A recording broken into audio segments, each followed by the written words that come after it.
Live from Minute Maid Park in Houston, Texas, Fox Sports Houston brings you Houston Astros baseball. Today, it's a glorious day and the final game of the homestand as the Astros play the New York Mets.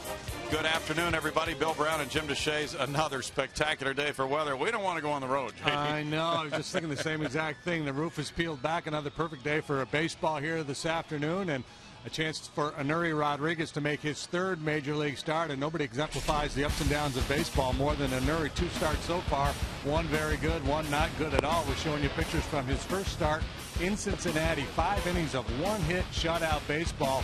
Really dominated that Reds lineup, a very good lineup for 5 innings. Last time out, he got rocked around a little bit, so we'll see what he brings this afternoon. Lefty Chris Capuano goes for the Mets, and coming up next, it was a big milestone day for Carlos Lee yesterday. He got hit number 2,000, and number 2001 was a home run blast. It's Lee and the Astros against Beltran and the Mets next.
Hyundai, introducing the Hyundai Assurance Trade-in Value Guarantee. See your Hyundai dealer for details.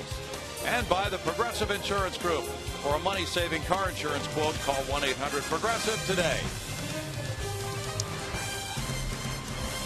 It is absolutely an ideal day, and these fans will enjoy the afternoon here. Bright sunny skies. Temperatures are perfect. And let's check the New York Mets starting lineup from Gary Collins. Jose Reyes, Josh Tolley, David Wright, Carlos Beltran back in the lineup. They thought he might have had conjunctivitis in his eye yesterday, and he did not play. Jason Bay, Daniel Murphy, Justin Turner, Jason Friday, and Chris Capuano. Young Anuri Rodriguez takes him out for the Astros this afternoon. He's making his 3rd start. He also pitched a handful of times out of the bullpen. He's 0-1 with a 5.50 ERA in 18 innings. He's walked 6, struck out 13, 4 long ones, a 261 average. 2 starts so far, both against the Reds, 1 good, and one not very good. So he's looking to bounce back from that last outing. Defensively, a little different look today. Jason Michaels gets a start in left, Bourne and Pence in center and right. The infield as Carlos over there at first. Billy Hall is your second sacker. Barmes and Johnson cover the left side of the infield. J.R. Tools does the catching. It's kind of ironic that the catching situation with the Astros now. Roberto Quintero, the Spanish-speaking catcher, catches all the American guys, and JR catches the Hispanic guys. Well, it's a cultural mix. You know, a lot of times a team will, for communication reasons, they'll say, well, we're going to assign you because you speak the same language. Of course, the language of baseball is not all that complicated. One's a fastball, two's a curve, three's a slider, wiggles a change. International. Things running a little bit late today. That's why the umpiring crew is gathered off to the side, because Anuri Rodriguez is already warming up. And there was a ceremony on the field, and a nice one for Carlos Lee. The Astros presenting Carlos with the shadow box with a photo of hit number 2000 yesterday and the baseball from that game. So that might have been the reason for the delay. Carlos at first base today, and now the lineup cards have been exchanged and the umpires are headed for their positions. Well, besides, it's Sunday. Nobody's in a hurry. It's a beautiful Sunday afternoon. We're at the ballpark. There's no rush. No rush. Enjoy the day. Carpe the diem. Deciding game of this series today, JD. Yeah, a bunch of little leaguers in the house today. A lot of folks up on Union Station, up on the rooftop, peeking in, enjoying these last glorious days before the heat and humidity descend upon us like a crushing anvil. So that's what we have to look forward to. All right, let's go back to Carpe Diem then. That's good. Let's throw a dose of reality in all this. Jose Reyes, 318, one homer, 15 runs batted in, 3 for 8 in this series. Watch out for this guy. He is electric. That was a back strike one. The numbers are really interesting. A leadoff hitter who's tied for the league lead in total bases, tied for the league lead in hits. Just a real threat, JD. Yeah, he's got pretty good power. He's only had 1 home run so far. Very aggressive again, attacking the first pitch here. We've seen him do that a lot. Anuri missing there, and the count goes to 1 ball, 1 strike. Anuri's command was not the same last time out, as you discussed, the numbers being so different compared to his first major league start in Cincinnati. Nice breaking ball there, and that's, in his first start, I think because of the adrenaline maybe, and he was just pumping one fastball after another, and he was able to get away with it because his location was pretty good. Although I thought he got away with some mistakes in that first start as well, but you can't quibble with 5 one-hit innings. And last time he didn't get away with much. Slap to third, short hop play for Chris Johnson, out number 1. And with Reyes tied for the league lead in doubles with 13, the league leader in triples with 6. What a relief that is to keep him off base. Yeah, and especially for a young pitcher. I'm sure what Brad Arnsberg and Brad Mills are thinking when they send Anuri out there is just get off to a good start, post a couple zeros early, avoid the big blow up, and then settle in. Brad Mills hoping for that very thing, as Josh Thole is the next batter. Thole was 0 for 3 with a walk in the opener of the series Friday night. And that fastball just missed clipping the corner. Chad Fairchild is the home plate umpire. 227 is Thole's average. He's driven in 10. Destined to be an umpire at birth, you would think, eh? Fairchild? Fairchild.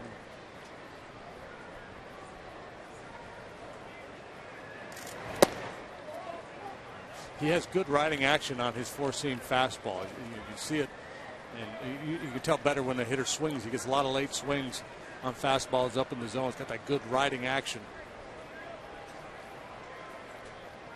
That comes back for a strike, and it's 2-1 for Anuri Rodriguez, 23 years old, from the Dominican Republic. His mother watched his first major league start on the computer in the Dominican. Good try. 3-1. Thole doesn't seem to be much of a power threat.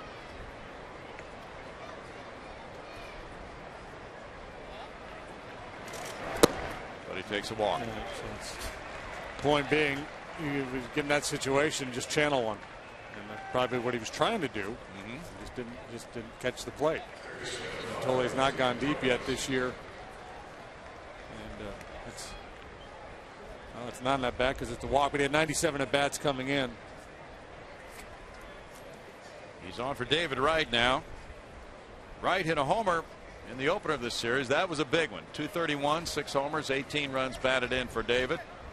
And that is his only hit of the series so far. He walked and stole a base yesterday.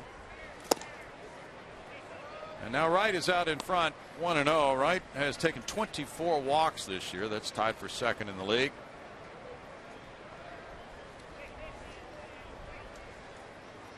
Wright's home run in the 8th inning gave the Mets the lead Friday night.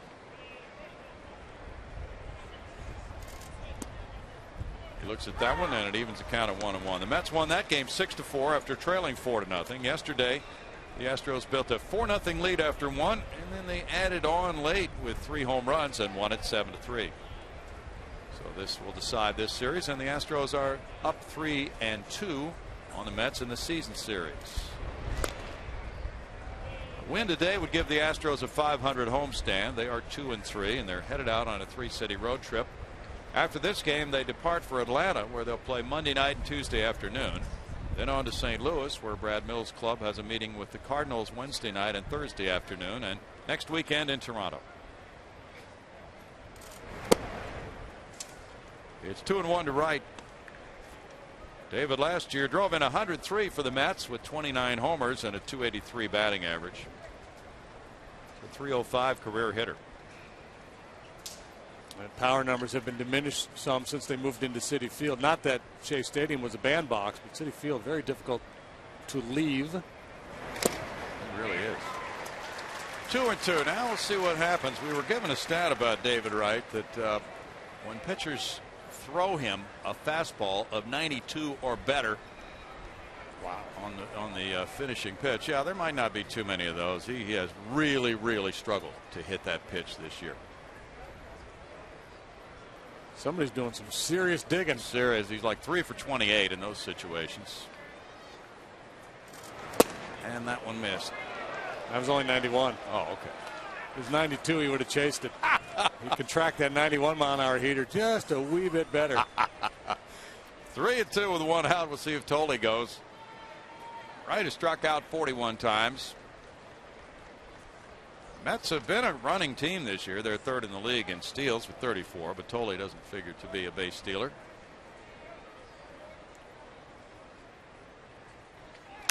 And it's popped up. Clint Barmes down with the glasses on this very bright day. 2 outs. Well, challenge for the infielders and outfielders on pop-ups and fly balls here this afternoon, and base runners have to be mindful of that and be ready to take an extra base on a misplay. Carlos Beltran greeted by a chorus of boos, and that is the usual occurrence here when he returns to Minute Maid Park. 294 for Carlos, 8 homers, 24 runs batted in. 1 hit in this series. Leads the league in extra base hits with 21. In addition to his 8 homers, he has 13 doubles. Yeah, he was very good against the Astros in that series in New York last month and really swung the bat well here the other night. Bat speed appears to have returned. It sure does.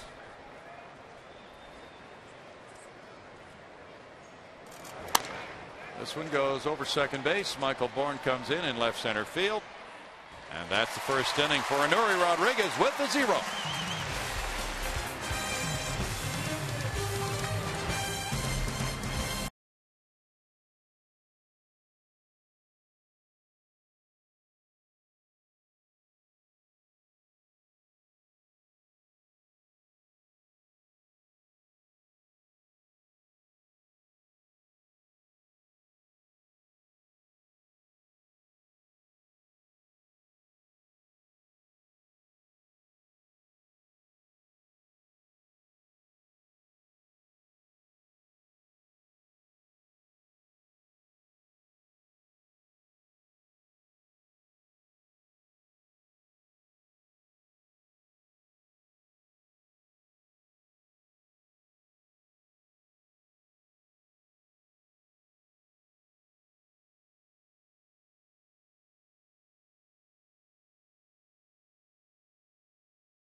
has made out his lineup card with Michael Bourne in center, J.R. Tolles the catcher, Hunter Pence in right field, Carlos Lee plays first base. Bill Hall's in the 5 spot at second base. Jason Michaels gets the call in left field today with Chris Johnson at third base, Clint Barmes at shortstop, and Anuri Rodriguez the pitcher. A veteran left-hander Chris Capuano works for the Metropolitans this afternoon, and perhaps his best start of the year came against the Astros back on April 21st. 7 innings of 6-hit, 1-run baseball for the Duke man. Capuano, the lefty, has endured some significant injury problems, but has bounced back. He's thrown the ball pretty well. Defensively, it's Bay, Friday, and Beltran. And the infield features Wright and Reyes, very talented over there at third and short. Turner and Murphy cover second and first. Tolle is the catcher. Capuano 2-4 with a 4.93 ERA, but certainly could be better. The Mets scored just 1 run in his last 2 starts. 4 runs total in his last 3. Michael Bourne at 265 has driven in 9. He has 3 hits in this series. 3-game hitting streak for Michael. He lines it past the drawn in Daniel Murphy. Murphy had crept into the grass, and Bourne just shot one right by him for a 4-game hitting streak. Murphy got up for it, but there was little reaction time. See, he's in on the grass, pinch again to take away the bunt. Michael able to exploit that with a good solid line drive single. Now J.R. Tolles. He selected some country music for his introduction today. 271 for JR, 2 homers, 4 runs batted in. Chris Capuano has a very good pickoff move. That makes it an interesting battle with Bourne not having been thrown out this year on attempted steals. He's going, and now it's Murphy throwing to Reyes for the out. First time Bourne has been gunned down after 22 straight steals going back to last year. He was 14 for 14 this year. I see Capuano. And very close at second base. I think he was safe. The tag was high. Yeah, it looked like he was in there. I think an umpire in a play like that, when a guy gets picked, anticipates. It's close, but I think he was in there. Angel Hernandez with the out call. Yeah. Oh well. Flip a coin.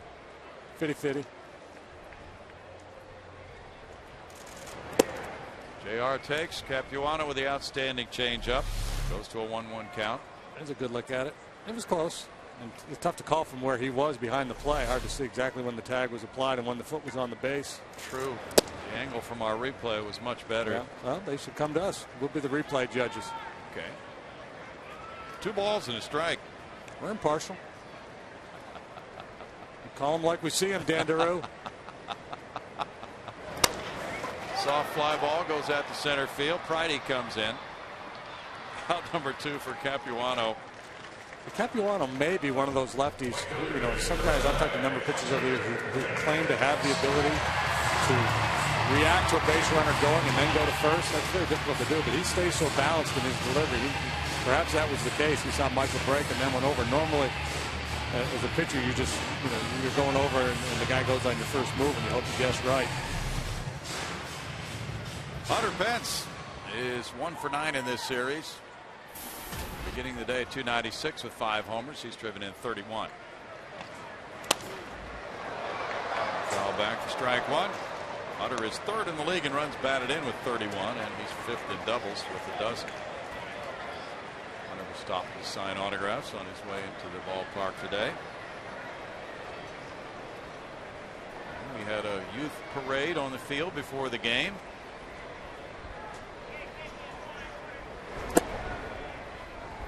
It's a 1 ball, 1 strike count. Great day to be outside. Yeah, this is just beautiful. This would be a good day to take your television, put it out on the back porch, you know, get some long cable. If you don't have one out there, take it outside. Okay. Watch the ball game.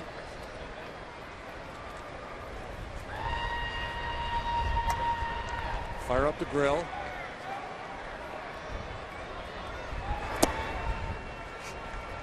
Presenting all kinds of options. 3 balls and a strike. Yeah, and if you get tired of us, you could just turn the sound down and put some music on. That happens. Listen to us blabbering up here for 3.5 hours. Maybe 2.5 would be good. That'd be nice. There's a 2-out walk to Hunter Pence. His 13th base on balls. Capuano's calling Tolle out. Capuano's not going to overpower you. He's a command guy. He'll try to get you to chase. A little changeup. He's got a nice changeup. He fades down and away to the right-handed hitters. He'll cut his fastball in on their hands.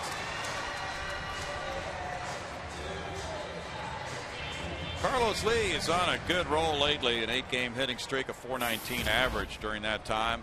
245, 4 homers, 22 runs batted in, 4 for 8 in this series, including the homer last night.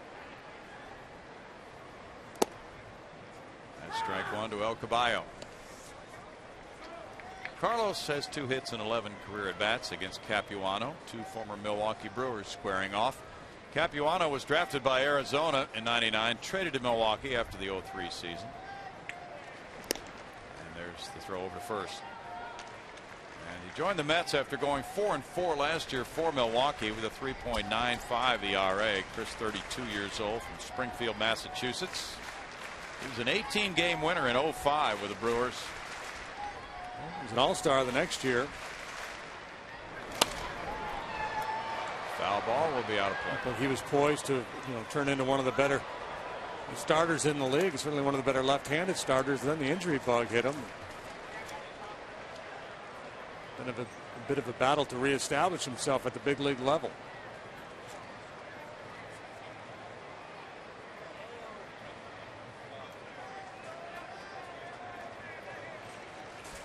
The Mets are tied for last place with Washington in the NL East at 18-21. They've won 6 of 9.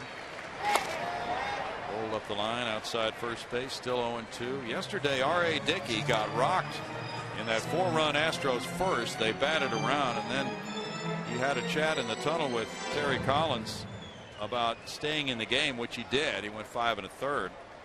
He put up 4 zeros after that first inning, and he said, well, I need to stay in. Let's not mess up the next 3 games by getting me out of this game now. And he did a nice job. He wound up giving up some runs later on and was tagged with 6 earnings for the day. Out to left field. Jason Bay handles it, and it's no runs a hit. And a man stranded. No score after 1.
This date in 1968, the White Sox faced the Angels at Milwaukee's County Stadium for the first of 9 games to be played there by the White Sox. It was the first American League game in Milwaukee since 1901. Of course, remember that was during the flat period in Milwaukee when they were between big league clubs. Vote for the All-Stars. Those fans are leaning on that banner, and we hope you get the vote out. Now it's inning number 2, and Jason Bay leads it off.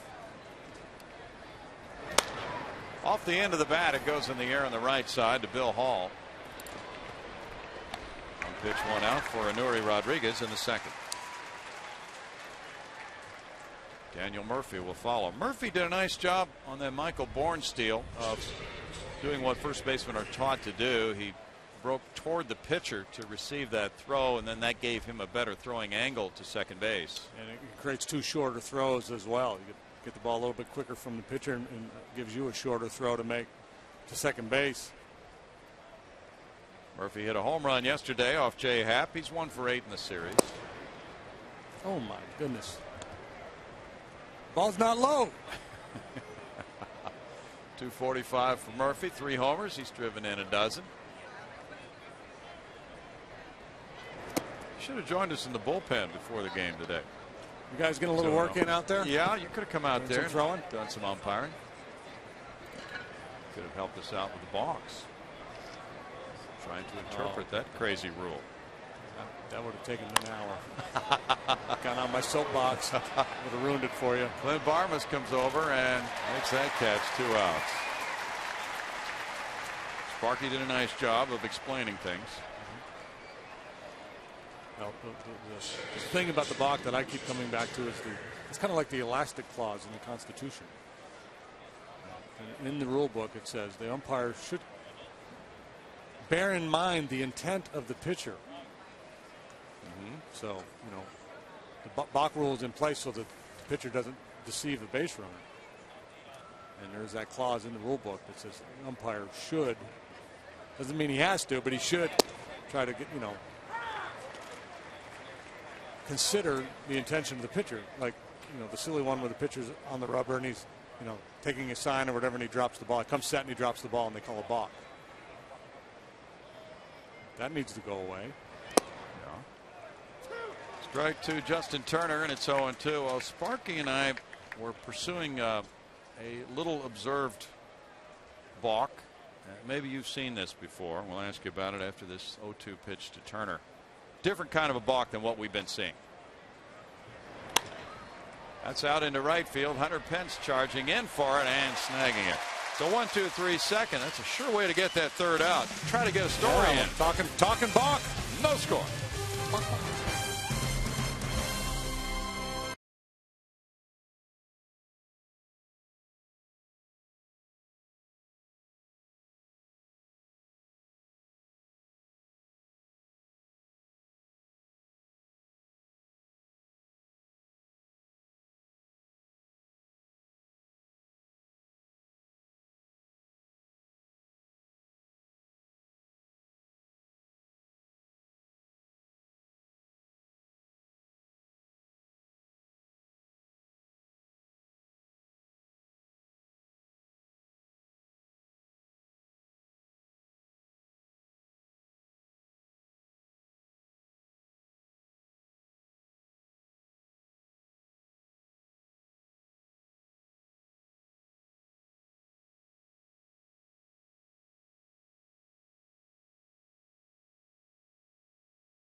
Are free all summer, presented by Minute Maid Park. It's back and available for every home game all summer long. For every full price adult ticket you purchase in the outfield or view deck sections, you get the up to 2 free tickets for kids 14 and under, absolutely free. Visit Astros.com for tickets. Bill. Thanks, Patty. Bill Hall shoots one up the right field line. It's headed for the corner, and Bill Hall has dropped one in that bounces off the wall. He heads for second base with double number 5 of the season. He has hit some bolts in this series. And including a home run and an RBI single yesterday for Hall. And that's been a tough go for Bill so far, but starting to show some life in that bat, and that's why the Astros signed him. He brings some power to the middle of the diamond, and that fastball was below the knees. Got that low ball in the air. My goodness. Nice way to start an inning. Jason Michaels follows. Jason's hitting 100.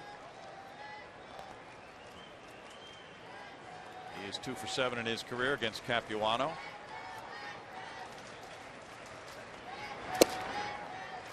He looks at strike one. We were talking about balks when the top of the inning ended. Had a discussion with J. Mike about whether he has seen this in a game. He has not. Most people have not seen a balk call in which the pitcher goes ahead and throws the pitch after the balk is called, and the hitter hits it. Have you seen that? Yeah, I think I have seen that. Okay. Well, the rule is, and it's not really in the rule book that we have, but it's in the umpire's instructions. And Brad Mills let me read that today. It's a big manual. That's very helpful in understanding the rules of the game. Too bad they don't give that to all of us. If the pitcher throws it and the hitter hits it and everybody advances at least one base, that takes precedence over the balk call. But it's something that most people have not seen in their lives. Steve Sparks has seen it in a lot of youth league games, and Sparky dealt with that on the pregame show, which you may not have seen. Still may not understand it. It's hard. You know, the balk rule is so hard to understand. It really is. Ground ball to second. Turner over to first. But tell JD what you've seen in those youth league games with that. You know what? As soon as the umpire calls balk, and if the pitcher goes ahead and delivers the ball anyway, it's a free swing. Yeah. So if the guy hits a line drive right at the shortstop, then you can take the balk call and just take the guy to second base. But if the guy swings the bat and hits a home run, you can take that. So you got a choice of whatever results from that play. So it's a freebie, JD. I know you love those. Yeah, I like that play. Okay. Runner at third now for Chris Johnson, who's on a 3-game hitting streak. There's strike one with the infield staying back. CJ's driven in 15. It's like in football, you know, when the team jumps offside, it's a free play. You take your shot downfield. Good point. Or if you're going up for a shot in basketball and the foul's called, you want to get that shot off if you can. But it's something that just hardly ever happens in the major leagues. Roll up the middle, that'll get the runner home. Reyes can't stop it from going through. RBI single for Johnson. 1-0 Astros. 16th run batted in for CJ. Another guy who's shown some life from his bat here in recent days. Riding the wave of emotion that came with his bobblehead day yesterday. He continues to deliver. Good solid single up the middle, and the Astros draw first blood. And we saw Bill Hall hit that double early on in the at bat. Those two used to be teammates. Talking about Chris Capuano. That's why I don't like to see all these players talking to each other so much. I think Bill Hall's a little comfortable facing that guy. He doesn't feel like he's going to brush him back, and he starts diving across the plate. What do you think, JD? Yeah, that was always difficult when you had to pitch against your former teammates. I know Dickie Thon wore me out. I didn't have a lot of confrontations with Dickie, pitcher hitter, but the ones that we did, I recall him inflicting some damage. Barmes falls behind 0-2. Well, that bobblehead is still there, and they're going to leave it there for good luck. Good luck charm. Probably see it on the road, too, right? Yeah, well, until the next time CJ takes an offer with 3 lineouts and pop up to the catcher, and he comes in with his bat and just demolishes that thing. Yeah, keep him away from that. They may not clear customs. That's a very good point. The Astros version of the roaming gnome. CJ's bobblehead will be showing up in Toronto. They'll break it open and see what's inside.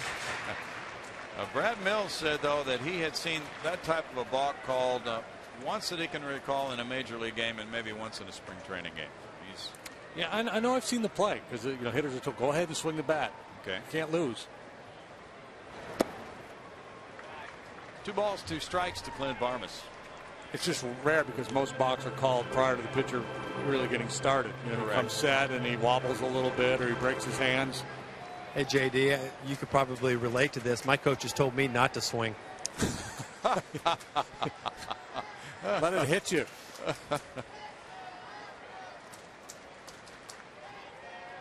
And a lot of people think because the umpires put their hands in the air when a balk is called that they're calling time.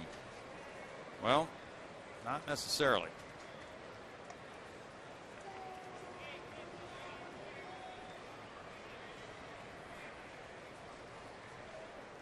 There is time called if the pitcher doesn't throw the pitch after a balk. What I've always been impressed with was with the righteous indignation with which umpires call balks. Okay. They come out so strong. That's a balk, and they're screaming and pointing, and everything comes. You know, it's like criminal activity that they're stopping. Like they saw somebody leaving a store. You're not going to get away with that on my watch. Barmes draws a walk. And now Anuri Rodriguez will bat with runners at first and second. And one out. Struggling Capuano has walked two. Anuri has one sacrifice. He is 0 for 2. Well, one thing the Astros generally don't do well is draw walks, but they've had some games recently where that has not been the case. And against a guy again like Capuano, whose MO is to try to get you to chase his pitches just on the edges or off the plate, and patience is a pretty good game plan. Murphy comes in on the grass at first, and Wright is also in tight at third base. Chris Johnson looking around to see where the middle infielders are playing as he takes his lead off second. The bunt is foul.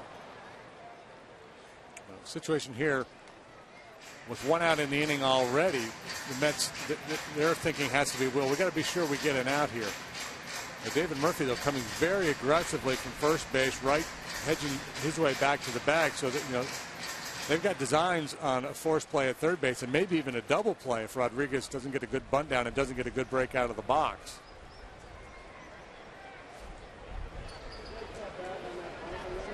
Chipper Jones was a late scratch from the lineup for the Braves today against the Phillies with soreness in his right knee. And Jason Hayward hasn't played in 4 days. I don't know if he's in there today or not. We'll check. But Astros head to Atlanta tomorrow. I kind of want to see Hayward play, but it'd be good news for the Astros if he took another couple days off. If you were pitching, you wouldn't. I wouldn't admit to it, though. Fouled, and it's 0-2. Braves really put a nice stretch together. And it's going to be a challenging road trip for the Astros. Atlanta now 22-19. Not a great record, but has had good pitching. Yeah, the best in the league. And today it's Tim Hudson and Roy Halladay in that ball game. Dream matchup there. Now 0-2. Michael Bourne on deck as Anuri squares early and misses for a strikeout. 2 outs. Well, given the way Murphy was coming, it was going to be very difficult to get a successful sacrifice down there anyway. And that's why you keep the bunt play on even with 2 strikes, because if you take it off and then he hits a little ground ball to short, you've got a double play and the inning's over. At least with the strikeout, you still have a man in scoring position and a chance to get him home here with Michael up. Bourne lined a single to right field in the first inning. He'll turn back towards second. Cardinals and the Reds are playing, and after 5, Cincinnati leads it 3-2. The Reds moving into first last night by a half game. Lance Berkman hit his 11th. Well, Lance had cooled off a little bit here lately, but having a nice day today. You can draw similarities between Berkman and Beltran. You know, 2 guys coming off injuries and a lot of questions as to what they had left, and both guys so far this year proving that, at least at this point in the season, they've got plenty left. Yeah. Bourne looks at it. It's a 1-ball, 1-strike count to Michael. Michael had a good game against a couple of Cincinnati lefties earlier on this homestand. Overall, 179 against left-handed pitching for Michael coming into this game. Capuano, I'm going to try to get him out away. If he gets a base hit, I'd rather it be to left field. Rolled up the middle. Turner with the flip out of his glove to Reyes for the force on Barmes. The Astros settle for 1 run. 2 hits, 2 left. They lead it 1-0.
The home for 3 different major league teams.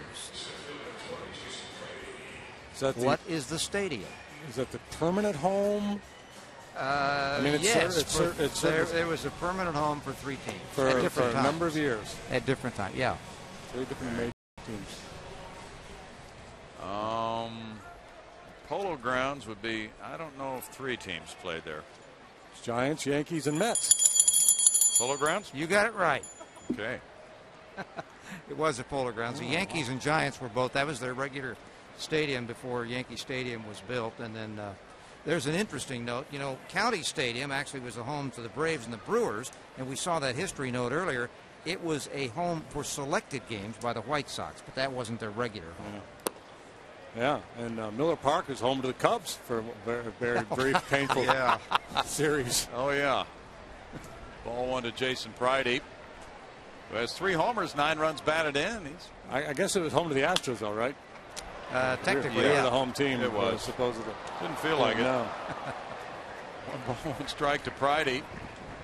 Pridey has 57 at bats, 491 slugging percentage. He's had some good games. Had a 3-hit game against the Dodgers May 7th. And Uri moves him back. Here again is our 18th turn trivia answer for those of you that had your volume down. The answer was the Polo Grounds. The Giants and Yankees were regular tenants there before Yankee Stadium, and of course the Mets. That was their first home. They had their headphones on listening to music because JD already suggested that. Listen to some tunes, boy. Coming in today, had the windows down, had a little Chris Christopherson going. Oh, man. Helped me make it through the night. Yeah. 2 balls, 2 strikes. And Bobby McGee, and turn up the radio real loud so you can't hear yourself sing, so you don't embarrass yourself. That's a good move.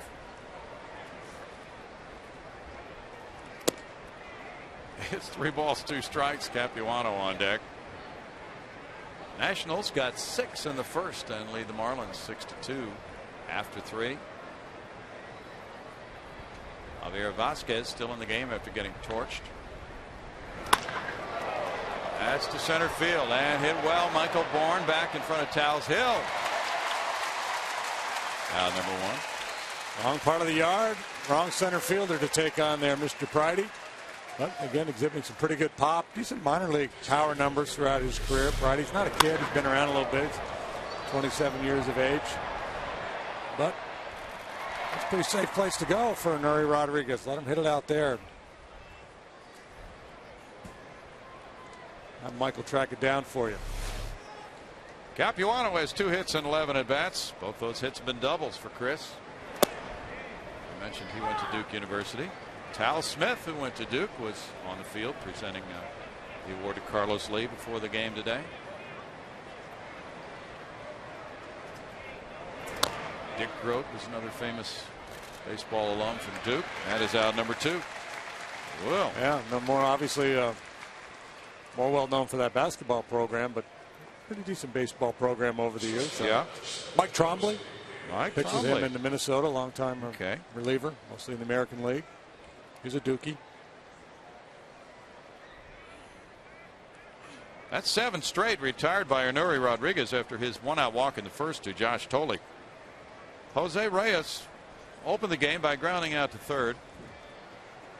Chris Johnson again is pitching in on him. There's strike 1 to Reyes.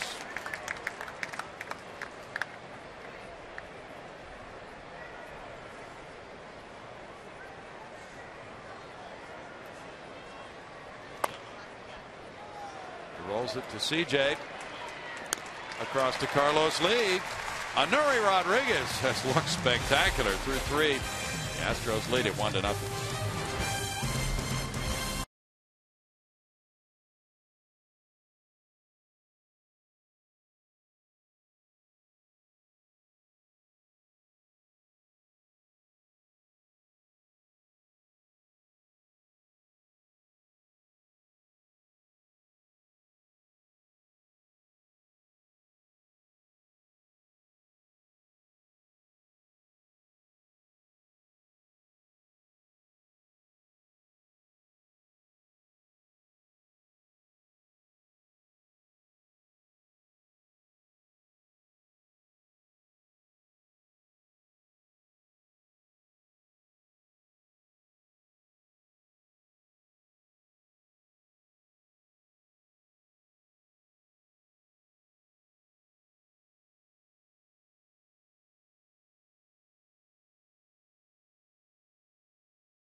Run walk presented by the Methodist Hospital in partnership with the JLH Foundation on Memorial Day, Monday, May 30th. All participants will receive 2 free tickets to an Astro home game and more. Proceeds benefit the Astros in Action Foundation. To register, visit astros.com. Well, guys, we established yesterday no one's going to do the Ironman. Are you up for a little 5K? That's a little much, too. Can we get it down to 1? No. Oh, Patty. JD? Counting on you. I'll do the walk portion. I like the walk. How about some spectating? We're good at that. How about the 5K driving in my car with the windows down singing Chris Christopherson? Yeah, there you go. You got it going. That's a good plan. J.R. Tolles takes ball 1. He hit a fly ball to center in the first.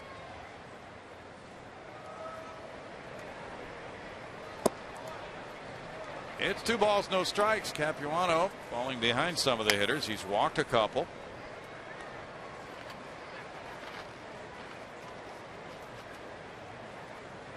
Chris has been hit hard this year. 2 balls and a strike. He's given up 50 hits this year in 40 innings. Whenever I'm asked why don't you run, it reminds me of the Darren Clark comment when he was asked why don't you lift weights, and he said because they're heavy. When I run, it hurts. It's not for everybody, Patty. It is a great sport. That triathlon is unbelievable. The amount of training that takes to do one of those. Oh, it's a whole different culture. Fly ball, right field line. Beltran comes over for it, but it's going to drop foul. Boy. Yeah, it looked like nobody was going to be able to get there. The only question was, would it be fair or foul? And foul by just a hair. Carlos wasn't exactly sprinting all out to get there.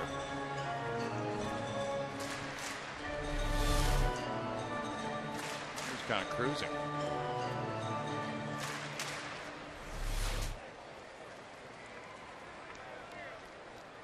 Tolles back to the plate. Phillies in Atlanta are scoreless after 3 in Atlanta. That's no shocker. That pitching. Halladay and Hudson. That'll be one to watch today. Strike 3 call. Capuano gets strikeout number 2. Hunter Pence will follow. He drew a walk in the first. Yeah, that low 3/4 arm angle that Capuano has, it gets a lot of cutting action on his fastball. That one catches the inside corner. JR thought it was off the plate. Pink in the Park all week long here. There's a golf tournament tomorrow, right? In conjunction with this Pink in the Park program? Yes, there's a ladies golf tournament. That's true. Yeah, it's been a good weekend. Kevin and Sparky were wearing their pink shirts. 1 ball, 1 strike. Nice fundraising luncheon was held at Union Station on Friday. All the players were there. Brownie, are you in that ladies golf tournament? Yes, I have entered. I've seen you swing. Well, I belong in it. That's for sure. Of course, a lot of them could out-hit me. I don't know if that's more disparaging towards Brownie or the ladies. Probably the ladies. 1 and 2.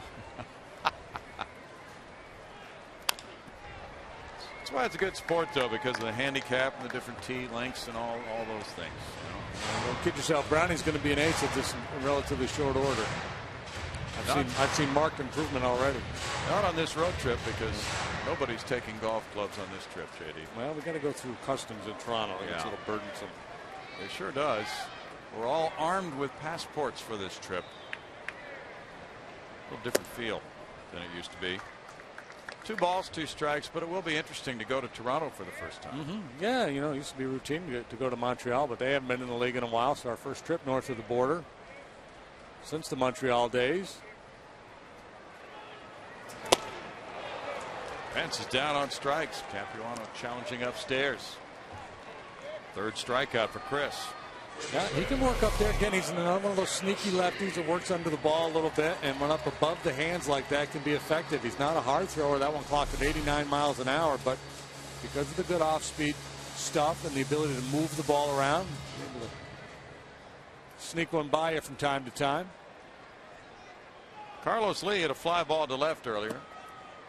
There's ball 1. In the manager's office, Brad Mills talked about Carlos's improvement at the plate last 2 or 3 weeks. Now he's made some adjustments. He and Mike Barnett have worked on that, on getting ready to hit just a little bit sooner. Carlos had talked about that a couple of weeks ago. He didn't feel that he was ready to hit, but now things have turned around his way. He was popping up quite a lot earlier this season. That's been really rare for him last 2-3 weeks.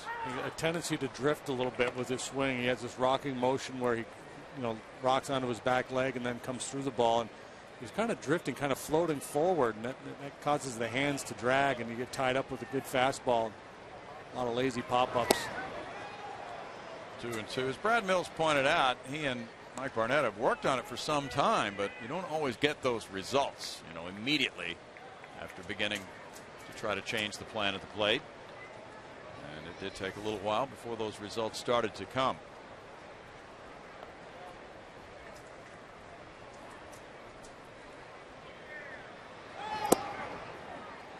Now 3-2.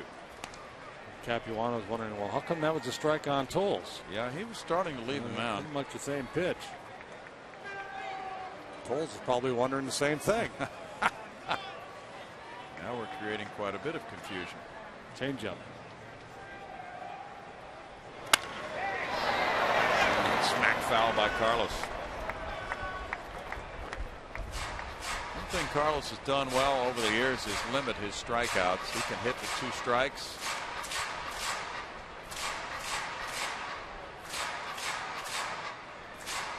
lot of big home run and RBI men are also strikeout guys.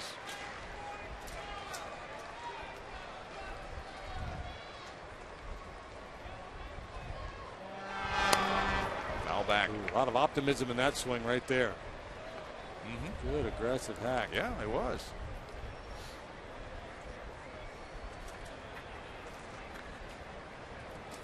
They have to be having a wonderful time out there taking in the Rays. Don't forget your lotion. I want to get burnt. On a day like this, that could happen. And a strikeout does follow for Capuano. He strikes out the side here in the third inning. It's 1-0 Astros.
Fourth, and be sure to catch the 9-inning lunch break for every weekday afternoon game this season, with the next available game coming up on Wednesday, May 25th, as the Astros host the Dodgers at 1:05. You get a field box ticket for just $20 in food and beverage credit for only $45. Visit astros.com/value for tickets. Bill.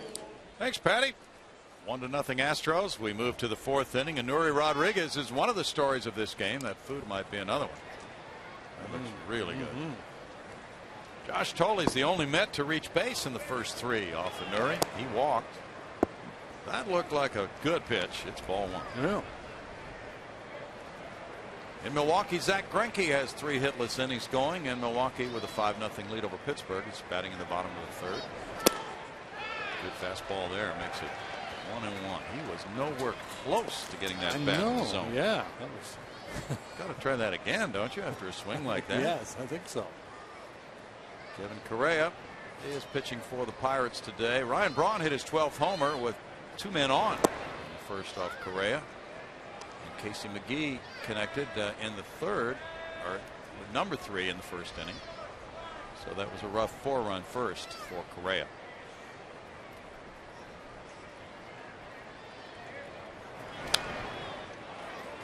Two balls, 2 strikes to Josh Tolley.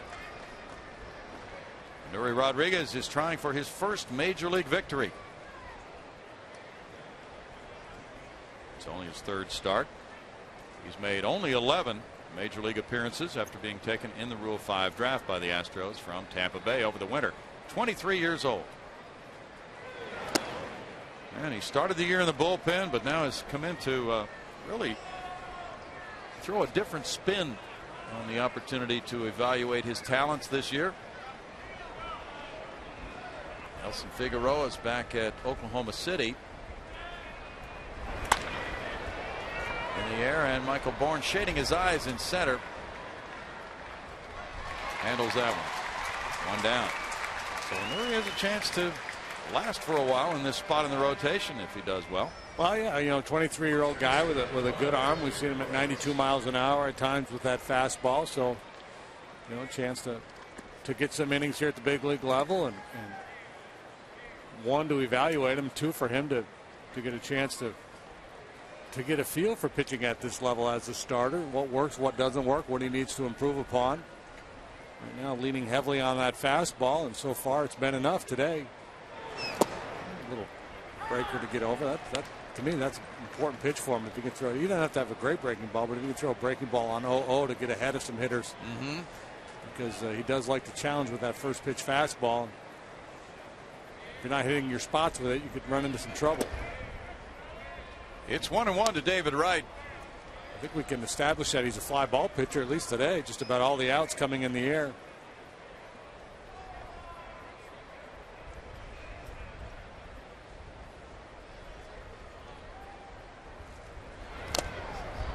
Fastball foul off the mask of J.R. Tolles. And that would really fall in line with this Astros staff. They don't really have a ground ball guy in the rotation.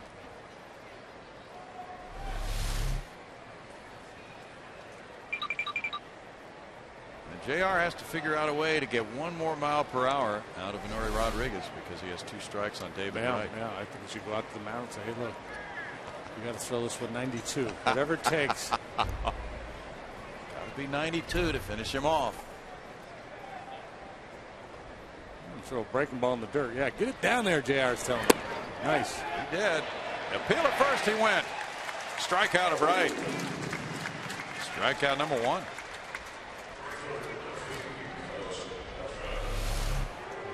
JR says, come on, get that thing down out of the zone. See if we can get him to chase. Wright didn't think he went far enough. They have legitimate beef. Wright's retired, 2 outs. It's Carlos Beltran who hit a fly ball to center.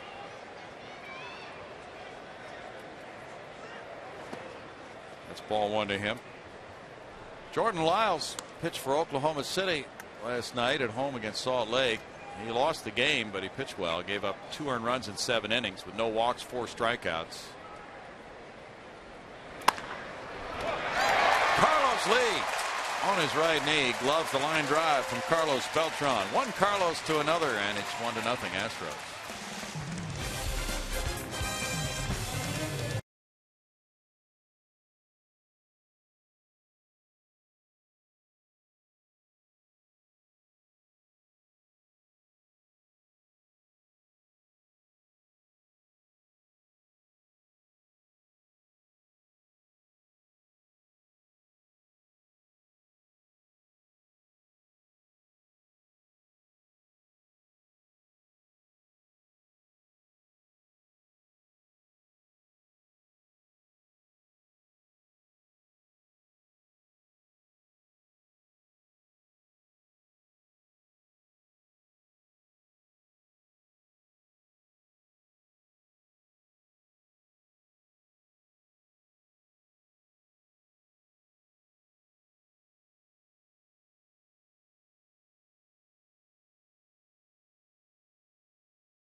Up by 1. Time now to introduce you to our progressive fans of the game. I've got Amanda. I've got Elva. Amanda tweeted me and said she should be the fan of the game because I needed sunscreen. She wanted me to bring her sunscreen. She's been out here enduring the game. It's beautiful out here, but a little toasty out here on the patio. But I know you guys are having a good time. You've made some new friends, you told me. Oh, of course. We always make new friends. It's a great time out here. Awesome view of the game. And it's May 15th and the roof's open. I mean, this is a day to bottle. That's exactly right. Now, but you are a true fan out here. You've got your own little prism placard thing. Elvis Corner, you mark your spot. Oh, yeah, all the time. I'm here all the time, which is why they, said you need your little own plaque, and that's what I got. All right, you got your plaque. You guys also get our Progressive Fans of the Game bag. Thank you so much. Enjoy it, and I'll apply your sunscreen here when we get off the air. Guys. All right, thanks, Patty. I thought maybe there was sunscreen in the bag. Yeah. That would have made sense. Yeah. It would have. Bill Hall fouls it away. Somebody came up with it. Oh, yeah, the guy with the glove in the front row. Well done. A Met fan, but still a good play. Nonetheless. Yeah. He came prepared. Saw a lot of Met fans down behind home plate Friday night. Some kind of a special trip some of them put together to come here. Bill Hall doubled into the right field corner and scored the only run of this game. Foul ball. David Wright came up with it behind third base. Let's see the catch of this game so far. Fans having a big weekend here in Houston. The near escape the other day, the guy on the field, and now this guy. Don't lean too far now. The New York papers are calling that guy Spidey fan, by the way. We've had 2 postponements today. Kansas City at Detroit, San Francisco at Chicago, both postponed by rain.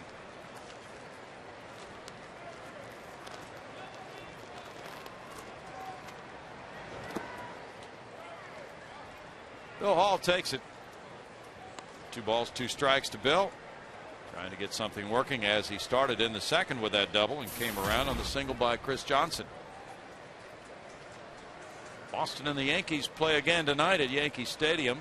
John Lester 4-1 and Freddie Garcia 2-2, both with ERAs under 3 to square off. And there's a lot for the reporters to report tonight around that Yankee team. Yeah, this is kind of a throwback to the good old days of the Yankees in the 70s. The Bronx Zoo with all the drama with Billy Martin and Reggie and that whole gang. Now Jorge Posada asking out of the lineup because Joe Girardi put him in the 9-hole. He was humiliated by that apparently, and he said, I don't want to play. And now he's backing up and saying it was because his back was stiff. Okay. Reyes backhands, drops it. Hall is on. Should be a hit for Hall. And again, he leads off an inning and reaches base. It is a single for Hall. He's 2 for 2. Opposite field double last time. Now an infield single. And this is a play that Reyes could have made, but if you're the official scorer, you're thinking, well, should he have made this play? Do I feel confident if he gloves this ball, he's going to throw out Bill Hall? And if I'm scoring, I say, I can't make that kind of call with any conviction. I'm going to give him a knock. Reyes certainly has enough arm to make that play from the hole. Back-to-back 2-hit games for Bill Hall. He's on for Jason Michaels. J-Mike hit a grounder to get Hall from second to third.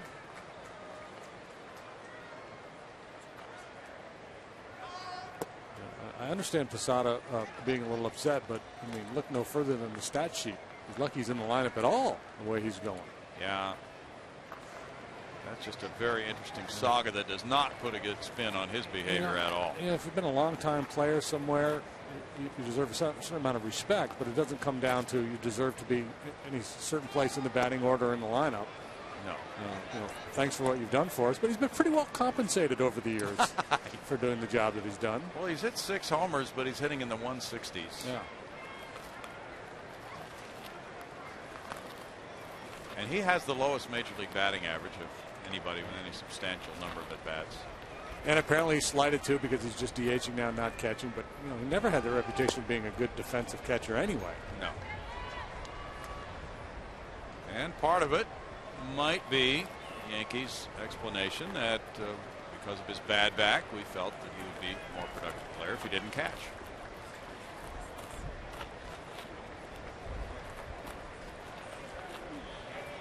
Two 2-1 to J. Mike. This should be an action pitch for him. He cracks one to right center field. That one's going to sail a long way off the bullpen wall. Bill Hall sprinting around third. He comes to the plate, and it's 2-0. RBI double, Jason Michaels. First RBI of the season for J. Mike. Oh, he hit that a ton to right center. His forte, the two-base hit. He had a bunch of them last year in limited time. RBI double here. Give Nuri Rodriguez a little cushion. Ball out away from him. He gets extended, stays through it. Good looking swing. Quick bat there by J. Mike.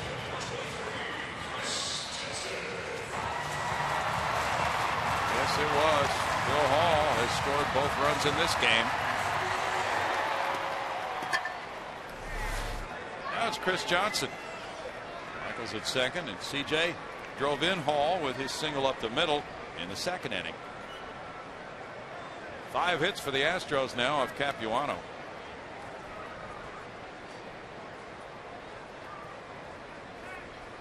That one heads for center field. Friday moves in for it. And it's out number 1. Clint Barmes is next. He walked in the second. Our leaders of the game is brought to you by United. Proud to fly the Houston Astros. Astros are third in the league, hitting .291 with runners in scoring position. J. Mike in scoring position for Clint Barmes. Hunter Pence is hitting .396 with men in scoring position.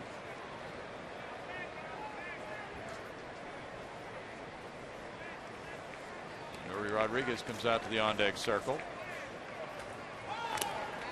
And there's strike one. The Astros are 4-1 in home day games. You were talking about that study of hitters in the sunlight versus in the shade.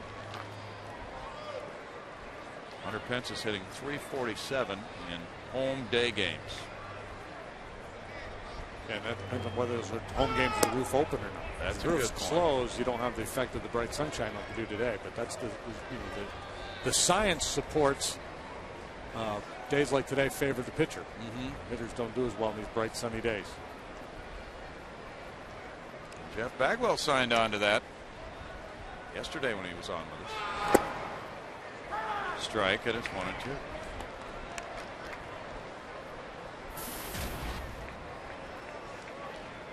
San Diego and Colorado are just getting started in Colorado, as are the Angels in Texas and Arlington.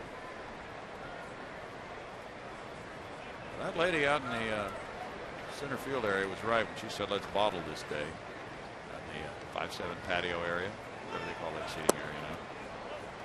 Spidey Land? Yeah, Spidey Land. 2 balls, 2 strikes.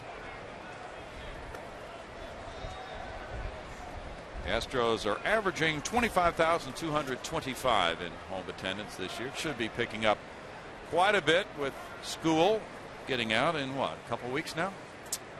Yeah, end of May, first week of June, I think. Most of the schools are out. The Dodgers come in to start that next homestand. That'll be a week from tomorrow night. High to Barmes, and Clint has worked the count full. Mentioned Jordan Lyles at Oklahoma City. And the Red Hawks might have made a key acquisition signing catcher Max Ramirez. He had 3 hits in last night's game. And that gives the organization more catching depth. Kobe Clemens picked up his 23rd RBI. Pop back, still 3 balls, 2 strikes. Jeff Keppinger was playing in his 3rd rehab game for Corpus Christi. He hit a homer yesterday. He's now 4 for 11 with the hooks, and scheduled to play today for them, DH today, and then move up to Oklahoma City. He's probably chomping at the bit. He'd probably say, come on, I'm ready. We're going to Atlanta. It's close to home. Yeah. Good point. And he's been in Florida for weeks prior to this, so he's got to be really feeling it right now. It's tough to be away from the big league club for that much time for an established major leaguer. But he had foot surgery, so it was going to take this amount of time. All along, this was kind of the projected time frame for him. Yeah, and, you know, as you contemplate it, it doesn't seem that bad, but once the team starts playing and you're not there, it kind of eats at you. It's got to. Jason Michaels made that comment the other day in a story in the Chronicle saying, you know, you're on a 15-day DL and it's a couple weeks. It doesn't seem like a lot, but because baseball is an everyday business, you're missing all those games. It gnaws at you. Sure does. 3 balls, 2 strikes. Pitch count up to 72 for Capuano now.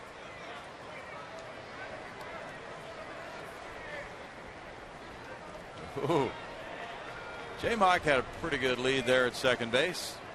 He's trying to get that secondary lead, and Capuano stepped off. Capuano's more concerned with the base runners at second than are the infielders. They're just trying to defend their position. Getting some bullpen action for the Mets now. Popped up, and this will be back out of play. Barmes drew a walk last time. Good lengthy at bat here. Lefty Pat Mish is warming up.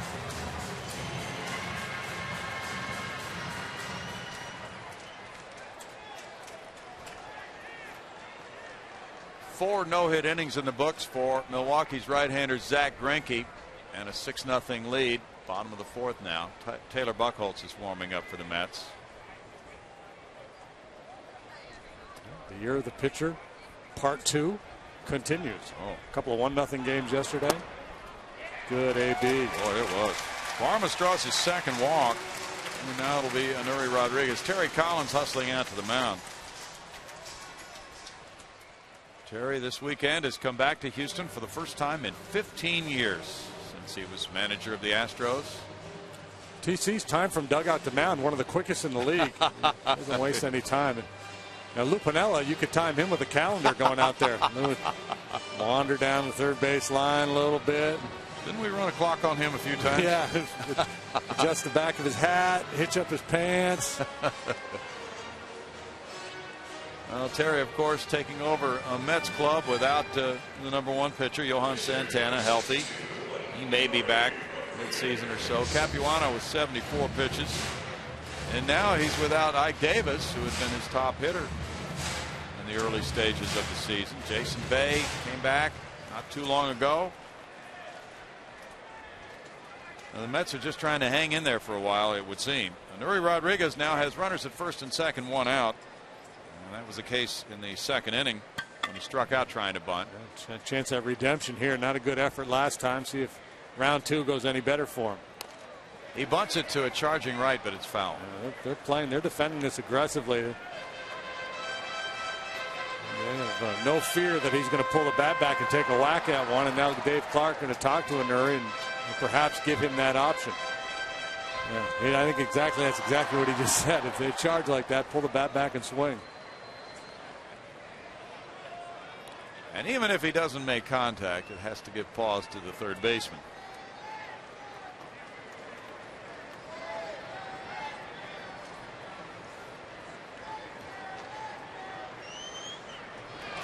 He does swing away. So, I mean, they weren't coming as aggressively there, but, you know, the young player without a lot of experience, he's kind of caught in between. You figure, well, they came last time. They're probably going to come hard this time. So, you know, what you have to do if you're the hitter in that situation, realize you're not going to get a big aggressive swing in. You're going to try to stay in bunt position and then just draw the bat back and try to chop it if they're coming hard. They're coming hard, and it's another strikeout trying to bunt on the foul ball. It's a big assist to the Mets corner infielders, the way they defended that. They kind of had him tied up in knots. 5 strikeouts for Capuano. And I'm guessing sometime on this road trip, there are going to be a couple sessions in the indoor cage for Anuri working on bunting. Well, yeah. And then they probably, you know, that's starting pitchers. They're just like the position players. They've got every opportunity to go up there and hit and then get somebody to throw to them. Michael Bourne's 1 for 2, ball 1. Well, here's a question for you. He started the year in the bullpen, so you're not preparing him to be a starter in spring training or when the season gets underway. How much difference is that in preparing him to hit? Well, the relief pitchers, I mean, there's so much dead time in spring training. They probably do a fair amount of bunting anyway, maybe a little bit of hitting. I think some guys are just good at it and other guys are not, and you have to identify the guys who aren't very good at it and just make sure they get plenty of work so they can improve. I was with the Padres. We had a coach, Jim Snyder, and he used to take the starting pitchers up into the indoor cage between starts and just get real short with you. It wasn't 60 feet 6 inches, but he had a screen and he'd just throw, good live BP to you. And it wasn't busy time. A lot of times BP for pitchers is kind of a laugh fest and you just try to get your hacks in. But with Jim, it was, give me a good effort in here and just try to be quick and do what you can. And it really helped. I actually, had a few hits that year. Jim was in the Reds organization for a while. Among active pitchers with 800 innings, Capuano has allowed the fewest stolen bases, 15. Fly ball, left field line. Bay is hustling over and sliding, and it's a fair ball, and Bay caught it. That's quite a play. He disappeared from our view, and it took Mike Estabrook a while to put his fist in the air, but that's a big play. 1 run, 2 hits, 2 left. Saved a couple. Maybe more.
Game. Jason Bay, terrific catch with a couple of men on base. Yeah, boy.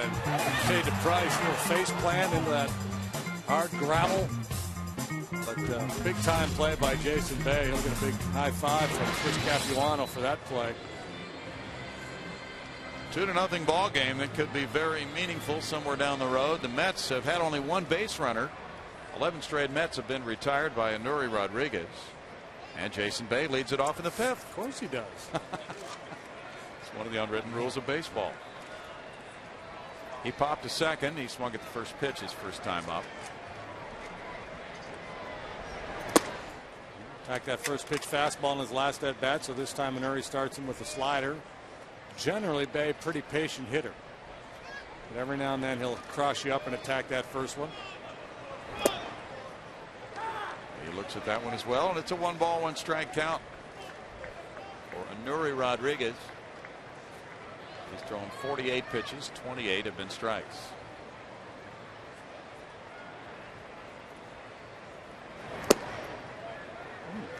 He's made some good pitches with his fastball down. Yes, he haven't been called.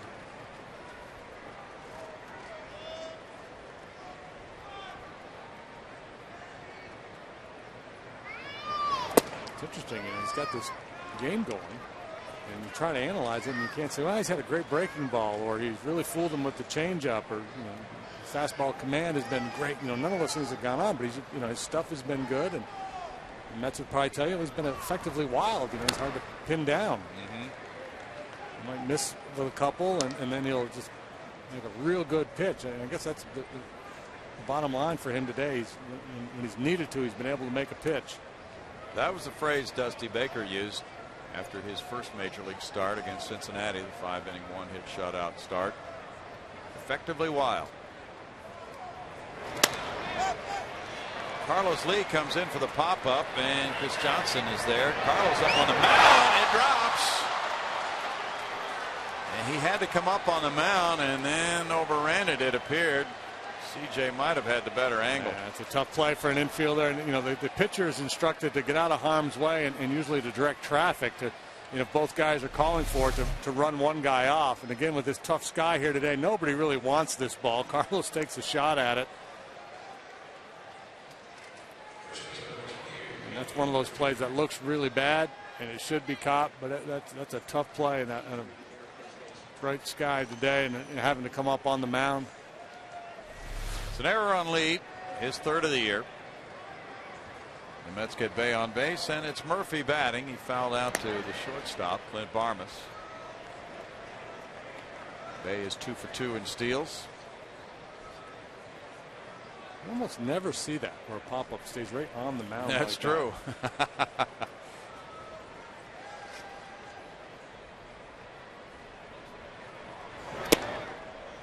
It's 1-0. First base runner for the Mets in a while. A little bit of an adjustment for Nuri as he goes from the stretch for the first time since the first inning. The Mets will be returning home tonight. They play Florida in a 2-game series and Washington for 2. They play the Yankees in interleague play, so they get to stay home for that series. 1 ball, 1 strike. Yeah, I was asking some of the Mets about that the other day when they play the Yankees. How do they do it? Do they just show up at Yankee Stadium? And I guess they have that opportunity, but they do take a team bus over from Citi Field. Oh, okay. And they get a police escort through the city, so they make a pretty quick trip over to the Bronx.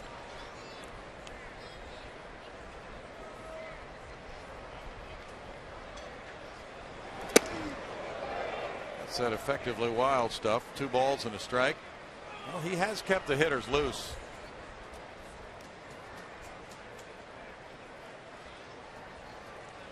Baltimore leads at Tampa Bay. It's 8-2 in the top of the 6th inning. Nick Markakis belted his 4th home run. J.J. Hardy, number 2.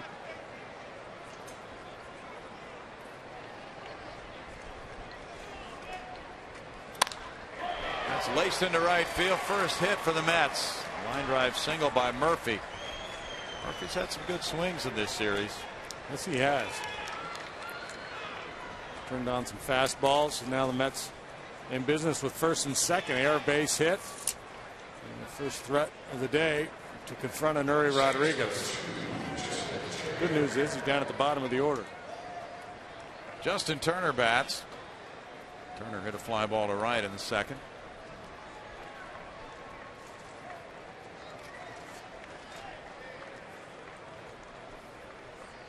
Washington 7, Florida 2 now. They're in the bottom of the 5th at Washington. Phillies just got 2 in the top of the 6th at Atlanta to grab a 2-1 lead for Roy Halladay. Bunting in the air. It's fouled off the screen by Turner. Interesting. Yeah. Clearly the Mets are prepared to hit for Capuano. Well, they've had warm-up action. If you're bunting with your 7-hole hitter up with 2 on and nobody out, then you have to be ready to hit for your pitcher. Reds are going for a sweep of that series against the Cardinals in Cincinnati. They lead at 8-2 in the top of the 8th. Tony La Russa is not back yet, is he? Don't believe so. He was supposed to take the weekend off. It's got to be eating him alive. You know it. Upstairs, that decks him. And calling a foul ball. Foul ball, yeah. And they got the bat on it. So it's 0-2. Yeah, he was more concerned with saving his life than getting the bat out of the way, apparently. Understandable. Tough to bunt this fastball coming up at your chin. It looked like he stuck the bat in JR's mitt. Sure did. On the way back.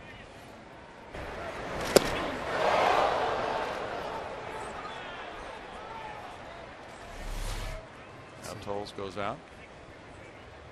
Puts a whole new twist on the sacrifice. Yeah, the limbo type arrangement at the plate.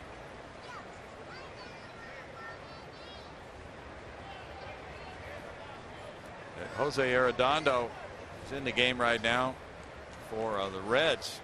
We were told by some people who follow that club that he's a guy they did not want to lose in that organization. He doesn't have any more options left, and they wound up promoting him from his injury rehab assignment and sending down Mike Leake.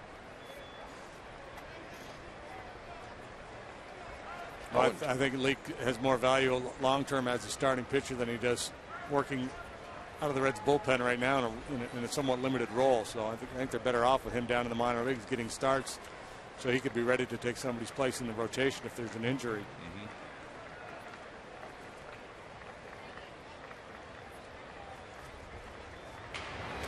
Way up.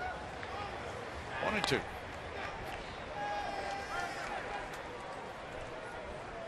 Taylor Buchholz warming up for the Mets.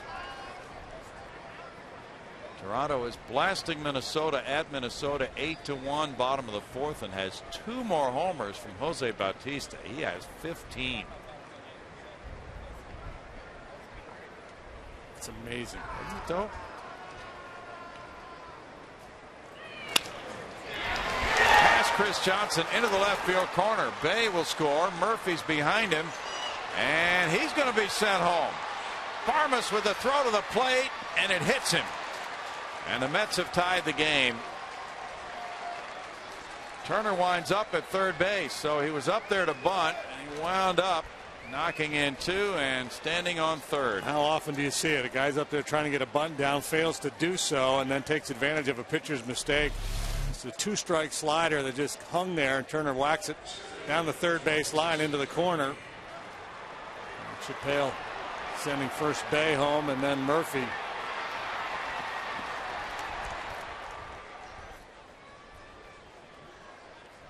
Now the Astros move the middle infielders in halfway. Pridey, the batter, he had a fly ball to center earlier. Interesting that by all accounts, Chris Capuano's day is done here. He's only pitched 4 innings. And he hasn't been at his best, but he's only given up a couple of runs. He's been really throwing the ball well in recent starts. Maybe there's a physical problem. Could be. Fernando Martinez is on deck to pinch hit for him. Line shot into center. The Mets have grabbed the lead 3-2. RBI single by Pridey. That's his 10th run batted in. Now Martinez is being called back. And Capuano hit? Yes, he's going to hit. Stays in the game with a 3-2 lead now for Capuano. So this rally by the Mets buys him at least another inning of work, and if he completes the 5th, he'd be in position to win the game. And Nuri Rodriguez, just the opposite turn of events, as he's sailing along with a no-hitter coming into this inning, and a little pop-up turns into an E3, single, double, single, and that's got Brad Arnsberg out for a chat. A lot of conversations going on here in the 5th inning. This game has really turned dramatically. It feels like the 7th inning. It does. 5th inning strategy.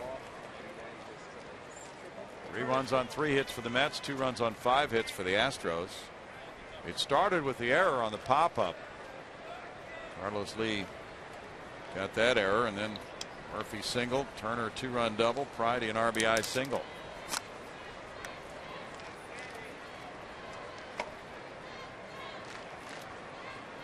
We'll be in Atlanta tomorrow night, 5:30 for the pregame show. Astros live on FS Houston. Brett Myers and Tommy Hanson to be the pitcher.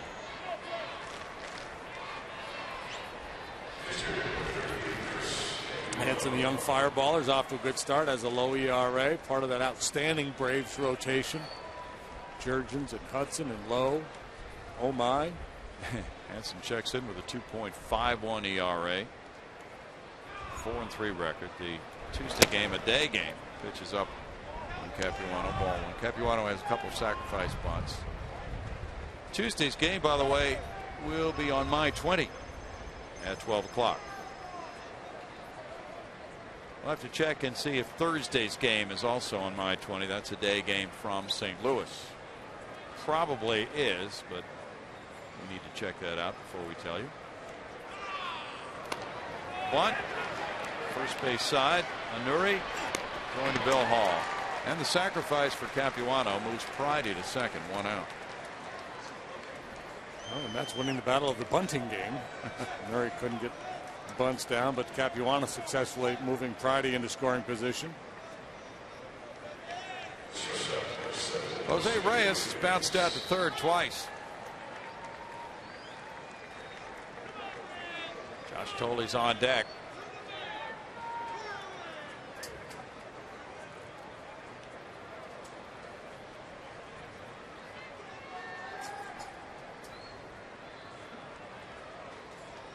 Been a long inning. Challenges the fielders to stay focused. Ball 1 to Reyes. Those folks have stayed focused. Well, having a good time. don't let that baby get too much sun. He's kicking. I want to watch the game. Let me watch the game, Dad. Dad, now that they've bunted, I want to see this. You're kidding me, Dad. It's all right to cover me up for the bunt, but yeah. And I know you got that ice cream too. And don't try to kid me. I know you got it. I can feel it with my toes.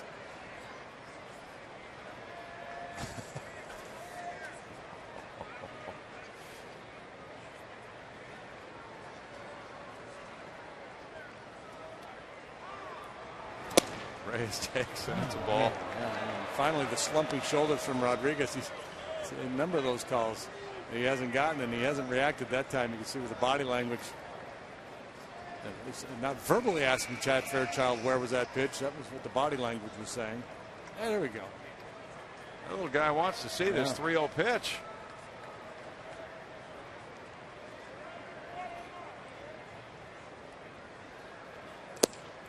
That's ball 4. Reyes walks, and the inning continues to unravel for Anuri Rodriguez, facing Josh Tolley next. Hey, there's no crying in baseball. Now he's in the shade. Yeah. He can fully view the rest of this game from there. The sun is bright today. There's been great improvement over the years in baby transportation devices. Absolutely. Got to protect your back at all costs. Tolley has walked and flied to center. We talked earlier about Anuri and his propensity to get outs in the air, but he could use a ground ball right here. Get to and get out of Dodge, clean this thing up. He's had 3 ground ball outs. 4 if you count a bunt.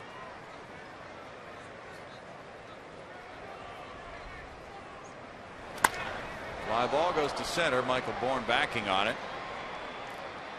Pridey to tag, and he'll go, and the throw goes into second on out number 2. David Wright will be the 8th Met to bat in the inning. And a good base running there by Pridey, tagging up, taking third base on that fly ball, knowing full well that Bourne's going to throw into second base to keep Reyes out of scoring position.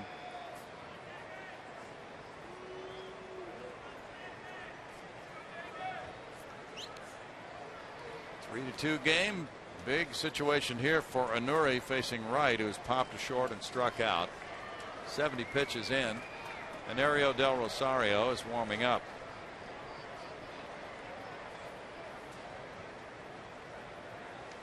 Tolles, Pence, and Lee are due up in the last of the 5th. Throw going over to first. Reyes, a very successful base stealer in his career, high percentage. And he's getting advice from another pretty good base stealer, Mookie Wilson, the first base coach for the Mets. But I don't know if you would give Reyes the stop sign here if you're Terry Collins, but you might tell him to stay put for a pitcher or two. You've got Anuri Rodriguez on the ropes here. He's struggling a little bit, and you've got a power hitter in the box, so you might not want to take any chances on the bases and give Wright a chance to inflict some damage.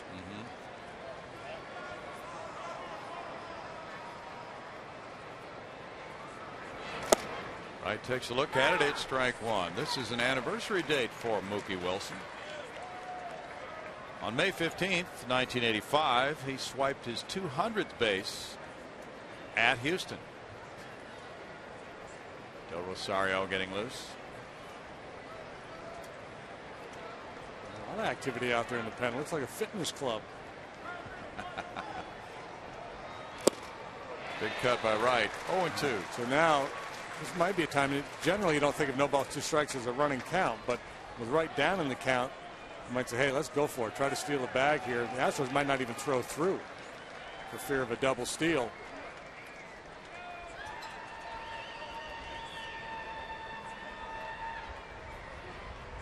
Hitter down the count, no balls, 2 strikes. Sometimes it's a way to pick up a cheap run. Reyes goes. Tolles does throw through. Here's the runner coming home, and he scores. And it's safe at second. 4-2 Mets. They do steal that 4th run.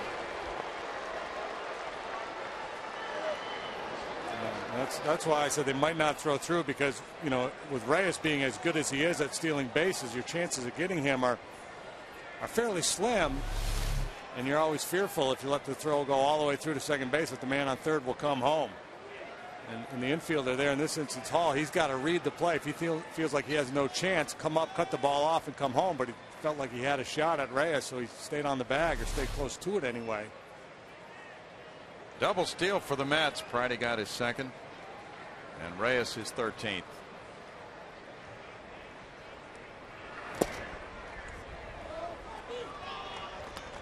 2-2 to Wright. And that's where resourceful, and that count got to 0-2. They made something happen. Any number of plays you can put on there in 1st and 3rd situation. Throw all the way through, have the infielder crash and just make a short throw and hope you can catch that guy off 3rd being overly aggressive. Fake the 2nd, take a shot at the guy on 3rd.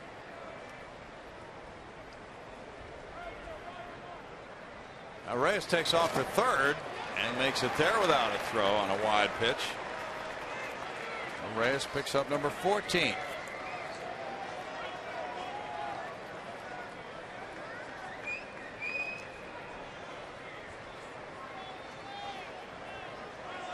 He's tied Michael Bourne now for the major league lead in steals.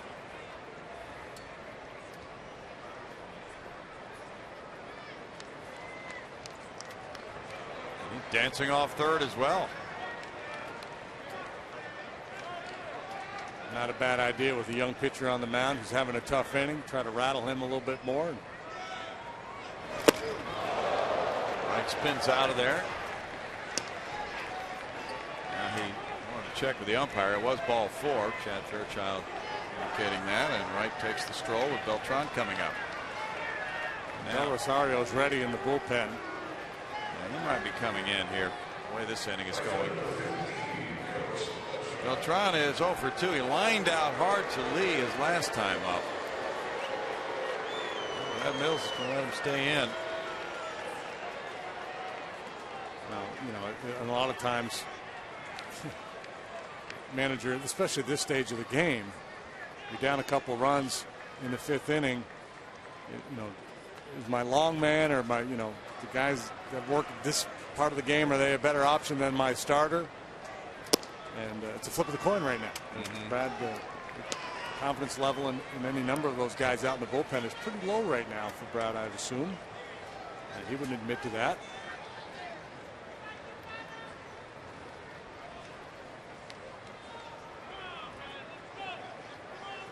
I suspect one way or the other, this will be his last hitter of the day. Foul back. It's 1-1 to Beltran. Boy, Nuri Rodriguez was clipping along in this game. He had set down 11 in a row, had 4 no-hit innings with 1 base runner, and then this inning started on an error by Carlos Lee on a pop-up on top of the mound. 3 consecutive hits followed. Now a couple of walks later on.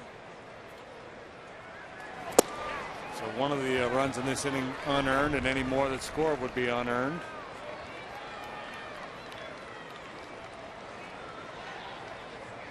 It's 2-1.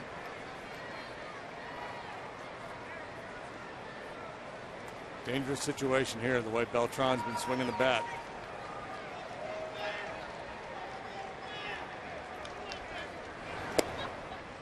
he'll see a 3-1 pitch. He looks gassed. He's thrown a lot of pitches in this inning, and a lot of times it's not just the pitch count, it's how many pitches you throw in a given inning. Kind of like a fighter, you know, out there taking a lot of hits in one round. There it is, 34 pitches in an inning is a big number.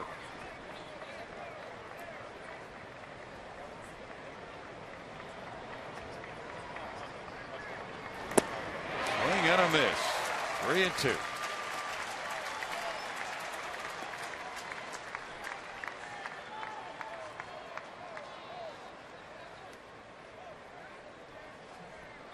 All right, we'll be moving with the pitch. Carlos backs off a little bit.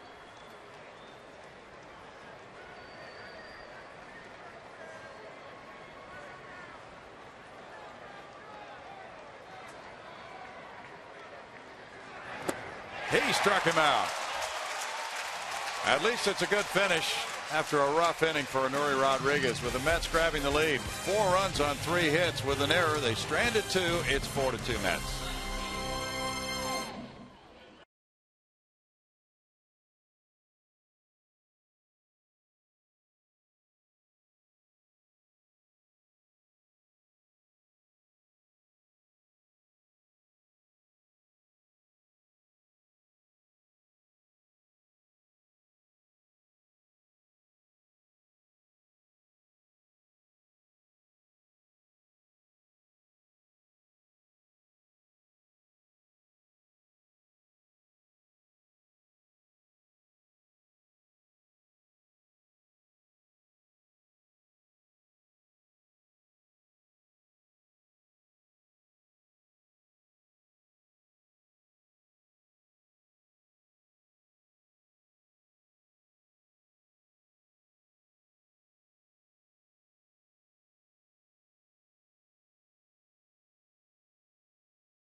Chance to see the national anthem performed by these girls right here, the Chilton sisters. All 5 of them were out here last year. They actually came and sang a nice little happy birthday song for JD.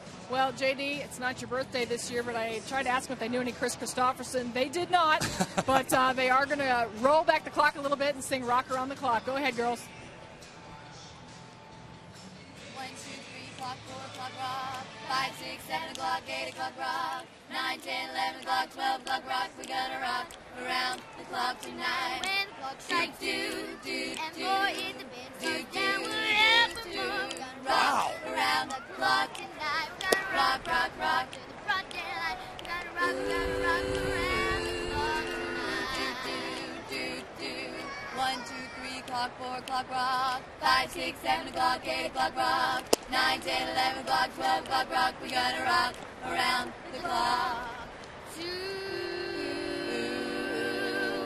tonight. Oh my! How about that? Doesn't get much better than that, guys. JD, that one's for you. We have to get their contact information, Patty. Wow. Oh, believe me, I got it last year. Oh, good, good. Do they do bar mitzvahs? They actually are doing, since last year they were out here, they've been doing like 2 events a month since then. They're booked up. They're fabulous. They're from Beaumont. Tweet me if you guys want to get them. I'll get in touch with them. They're awesome. Oh, yeah. That is very impressive. We'll drive to Beaumont to hear them again. With your windows down. Yeah, absolutely. Singing the whole way. And it's a good thing they don't have any personality either. Wow. Their mom, Rebecca, comes from 13 kids in her family, all very musical. So it's a great family, and it's just been a pleasure getting to know them, and they're incredible. That is fun. Very good, very good. Thank you. J.R. Tolles popped up to second. Now it's Hunter Pence. He has struck out and walked in this game. 4-2 as it's turned for Capuano. He was about to come out of this game, but now he can be the winning pitcher. Now things can change in a hurry. You know, and Nuri, as ugly as that 5th inning was, if the Astros could mount a rally here, he's pitched long enough to qualify for a W. But Astros going to have to get a little something going off Capuano. Things have gotten quiet in the Astros pen, so perhaps Nuri will get another inning. 1-1 to Hunter Pence. Carlos Lee on deck. That's driven a long way to right center field. Beltran back. 2 outs.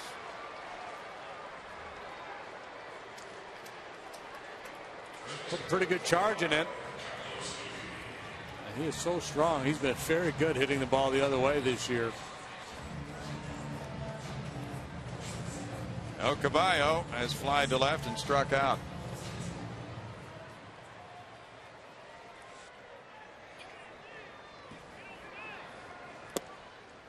There's strike one as Capuano gets ahead in the count with Bill Hall on deck.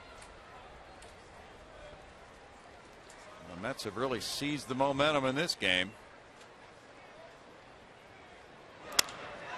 That's to left center field. Well hit by Carlos Lee. He bangs one and narrowly misses a homer. Now he's into second with a double. It's just a little further to the right and he had a home run. It's a 9-game hitting streak for El Caballo. Yeah, they're probably going to take a look at this. Yeah. That's his 6th double. I guess not. It might be worth taking a look at. But I guess if it hits to the right side of that yellow line, the camera would have been completely different. Right. If it kicks left, it's still in play. What if it hits on the yellow line? Well, we're saying as it's painted up that line. I mean, the way the ground rules have been discussed anyway, our understanding of it is if it kicks left, it's in play. If it kicks right, it's a homer. That's why they adjusted where they painted that yellow line. It's right it's on the inside. corner. Oh, it's right on the corner itself. Yeah. So that they set it up so it would be easier to enforce the ground rules. See that? Yeah. So if it kicks back toward right or right center, it's a home run. If it hit to the right of it, it would have taken a completely different bounce. Although the ball had a little funky spin on it. It did. Come on, Carlos, you got to aim better than that. He missed a homer by inches. Now Bill Hall bounces one wide of third. Hall's 2 for 2 with a double and a single, 2 runs scored. El Caballo really got into that one. He continues his surge in the month of May. Yeah, hitting for something here in May. Yes, 419 coming into this. And starting to hit the ball with a little more authority, too. Taylor Buchholz warming up again. I think he's still lobbying. I think Carlos is out there lobbying the umpire. Saying, don't you have to take a look at that?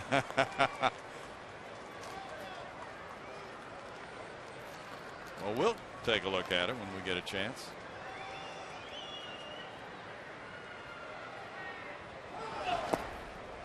It's a good stop by Tolle. It's a 1-ball, 2-strike count. Hit number 6 for the Astros. They've had 3 doubles off Capuano. Capuano has not given up a homer to a left-handed batter, has allowed 5 to right-handed hitters this year. Batting average against him was .296 coming into this. All fouls it. Still a 1-ball, 2-strike count to Bill. Jason Michaels on deck. Could be decision time for Dave Clark here on a base hit from Bill Hall the other night. Dave sent Carlos with nobody out on a base hit to left field. Jason Bay threw him out at home plate. And 2 outs, the situation usually calls for aggressiveness. Turner, the second baseman, is trying to tighten up that lead so Carlos doesn't get as good a secondary lead for that very reason. So there's a chance to throw him out on a routine base hit. Doesn't matter. Hall swung in a wide one and struck out. No runs a hit. A runner stranded at second after 5. It's 4-2 Mets.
Round in the 5th.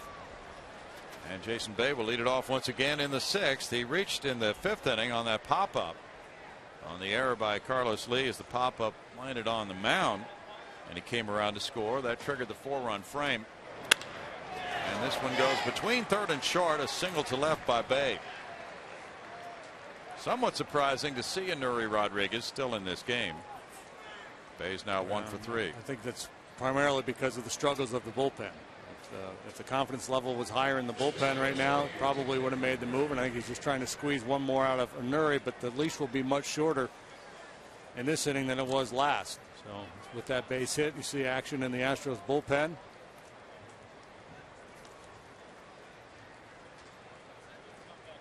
Daniel Murphy, the batter. He's 1 for 2. And he looks at ball 1. Turner's on deck. Phillies and Atlanta are tied 2-2. They're in the top of the 8th now in Atlanta. John Mayberry Jr. hit his 2nd home run. Fernando Abad's warming up for Houston.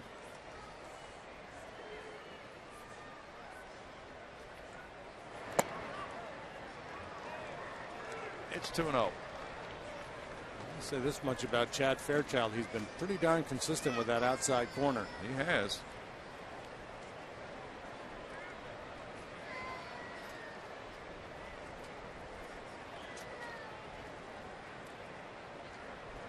Leads me to believe that he's getting it right.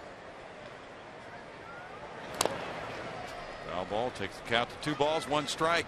Pirates dropped a 5 spot on Milwaukee in the top of the 5th. That's now a 6-5 Brewers lead. So the easy win for Greinke has disappeared. Neil Walker hit his 5th home run.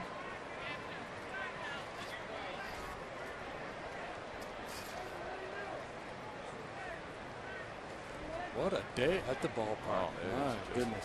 Ideal.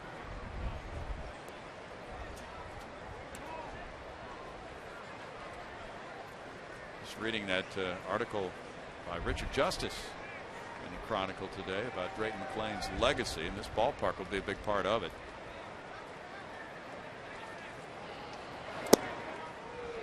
Strike, 2-2. Just the ability to enjoy outdoor baseball on a day like this, something we did not have obviously at the Astrodome. No, and everywhere we go, all around the league, talking to writers, broadcasters, front office personnel from other teams, I mean, we love your ballpark. All the New York broadcasters were telling us that this weekend. Now the throw hits the runner, gets away from Carlos Lee, and Bay heads for second base. Rough sledding here for Nuri Rodriguez since the end of the 4th inning for him. Yeah, well, you know, when an inning takes as long as last inning did, and there's a lot of base runners, and you're working slowly, it just upsets the whole rhythm of the game. You know, things get a little loose. You know, they pulled off the double steal. Now you've got the errant throw.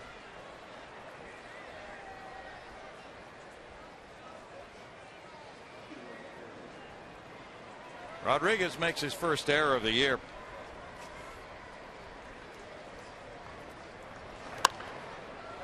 This one goes out of play. And you know, the Astrodome was a very functional building, multi-sport facility for so many years, but this one built expressly for baseball. On a day like today, we get to enjoy being outdoors.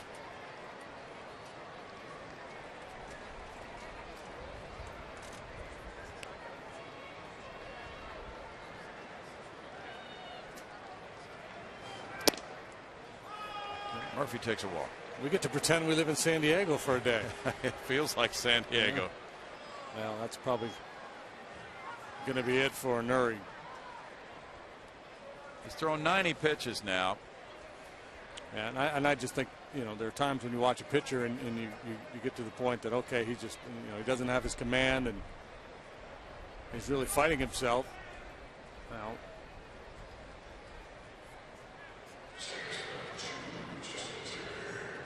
there's Abad ready in the bullpen, and it looks like Del Rosario throwing alongside. Well, Justin Turner's been announced, and no pitching move yet. Interesting. Turner hit the 2-run double in the 5th inning and scored. He's 1 for 2. This is the situation last inning where he was up there showing bunt and then ultimately hit the 2-strike double. Carlos Lee's moving in, looking for another bunt, but he's not bunting. Fly ball deep left field. Michael's back. He watches it soar, and it goes in for a 3-run homer. Turner hits #1 of the season. That gives him 5 runs batted in, and the Mets have exploded here in the 5th and 6th innings.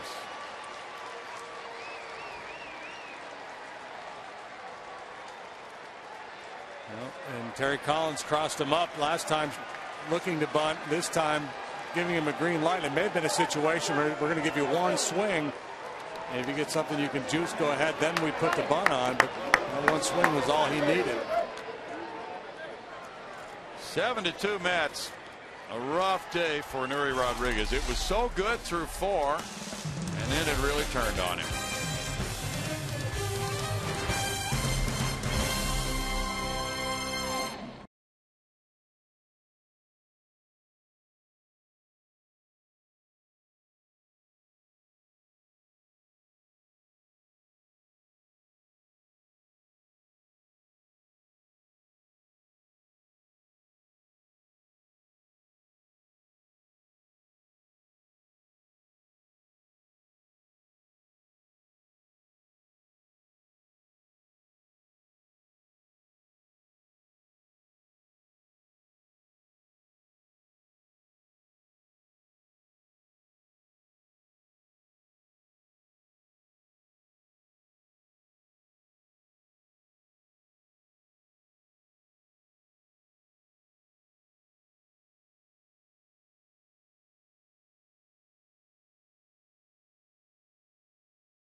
Houston is brought to you by AT&T.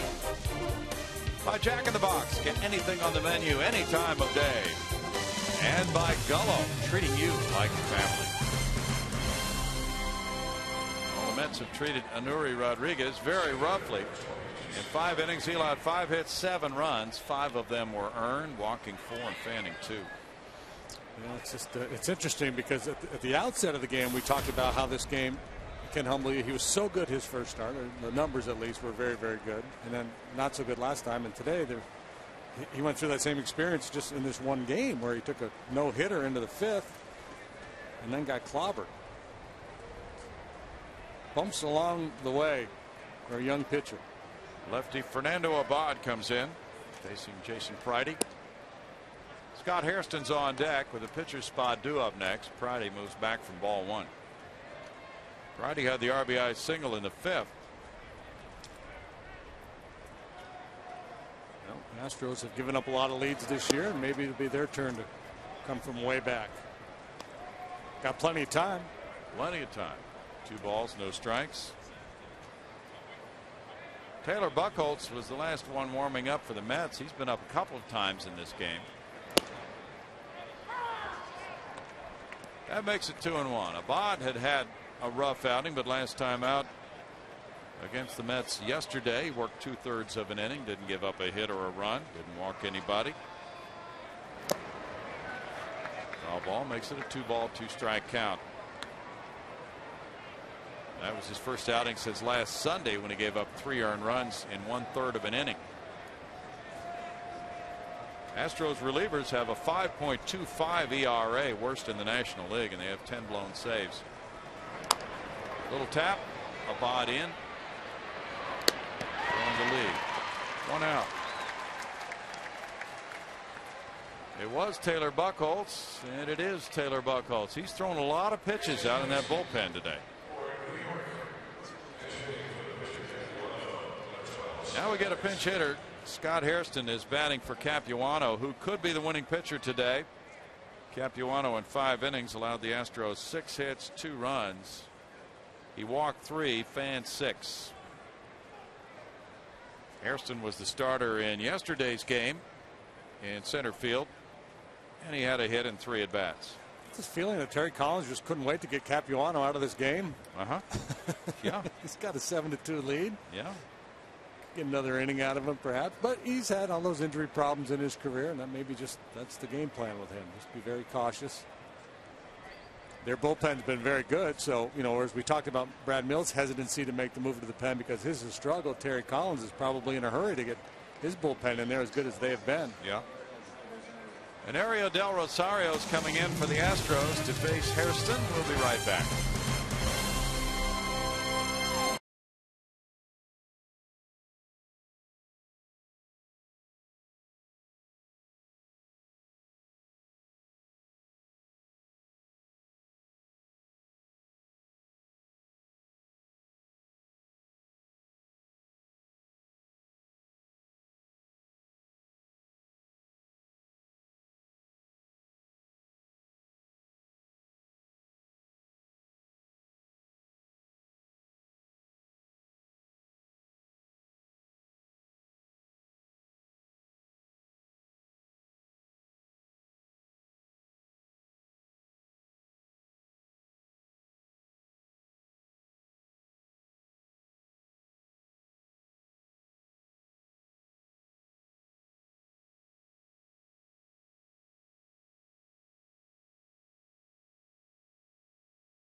Ariel Del Rosario is warming up.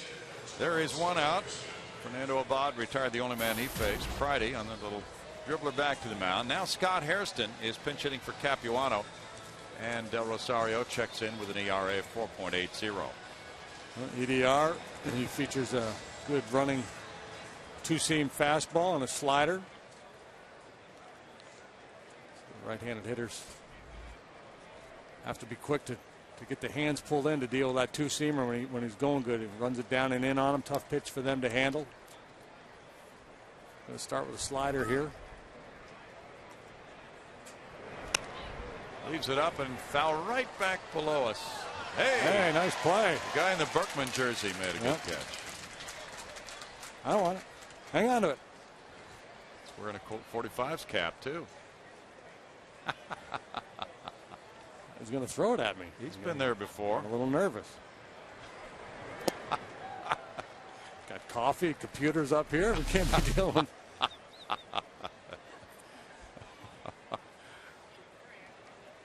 If we could only go back to a simpler time.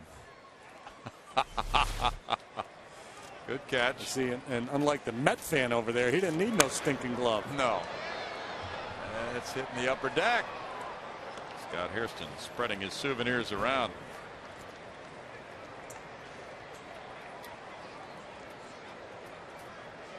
Hairston turned 31 in 10 days.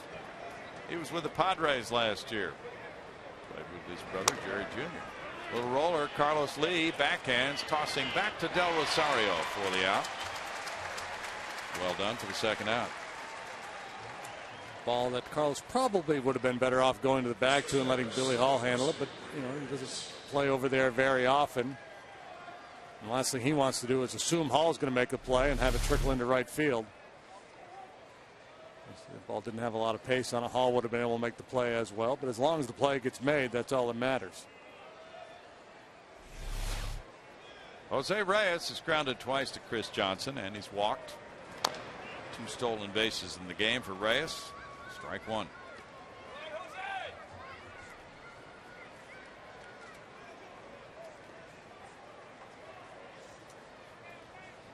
Astros 9-12 at Minute Maid Park this season. They would love to pick up the pace on that home record. It's 1-1. They had a 2-0 lead when the Mets came up in the 5th inning, an inning that started with an error and then really mushroomed. 2 balls, 1 strike. Del Rosario trying to get Reyes to offer it that 2-seamer running down and away. Reyes doing a nice job laying off. Good hat. A lot of good hats here today. Quality.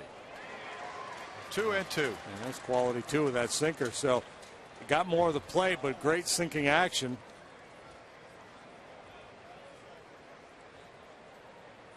Dan Ugla homered in the Braves' 8th inning off Roy Halladay to give the Braves a 3-2 lead over the Phillies. Slow bouncer, and Bill Hall comes in, throwing to get Reyes. In the 6th, the Mets add 3 on 2 hits with an error. They lead it now 7-2.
That 11 app for your iPhone, iPad, Android, or BlackBerry. Get live audio, pitch-by-pitch tracking, video highlights, and more. Just text @BAT to 31826 or visit Astros.com for details. Bill?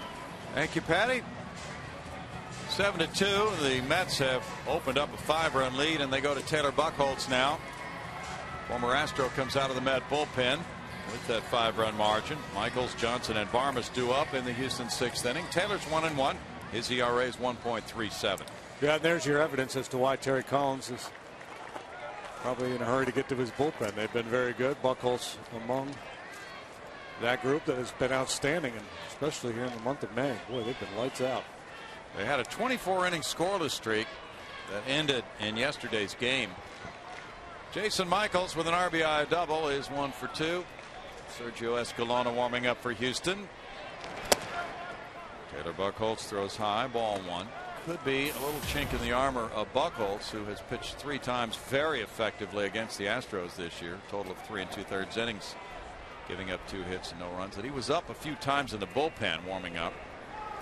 Maybe not, but sometimes that can affect a reliever. 2 balls, no strikes. Taylor was a starting pitcher back in 06 with the Astros. He made 19 starts and 3 relief appearances. Very effective in this role. Michaels with a fly ball. Jason Bay moving to his right. Buchholz gets out number 1. Happy anniversary, Nolan Ryan. On this date in 1973, he threw the first of his 7 no-hitters. Beat the Royals 3-0. Jeff Torborg caught it, and that was Jeff's third no-hitter.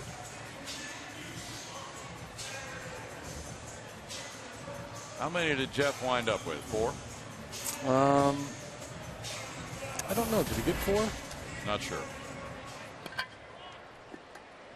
Chris Johnson singled in a second inning run. He's 1 for 2. Clint Barmes is on deck. Brad Mills getting ready to pinch hit if the Astros can get the number 9 batter to the plate in this inning. Phillies are batting in the top of the 9th, trailing the Braves 3-2. Craig Kimbrell in for Atlanta. Fly ball and up the line. Dan Murphy makes that play. Foul territory. Beltran just doesn't seem to be running well today, and Murphy ran a long way to get there. On an earlier play, the ball just barely dropped foul. Beltran was not running all out, so he may be nursing a knee problem. He's had a lot of knee problems.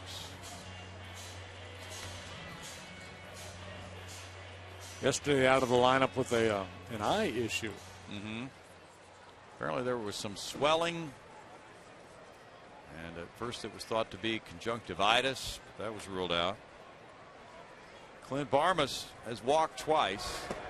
So what are they calling it? Just swollen eye syndrome? That's about it, as far as we know so far.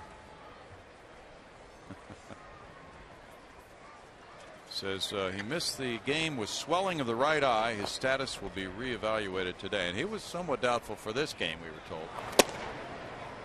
Ryan Bogusevic comes out to the on-deck circle. 2-0 to Barmes. So if he reaches, looks like Bogusevic pinch hits for Del Rosario.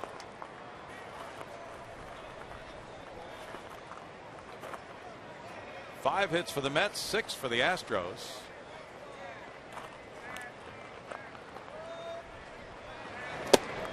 I think Torborg only got 3, Browning. Okay.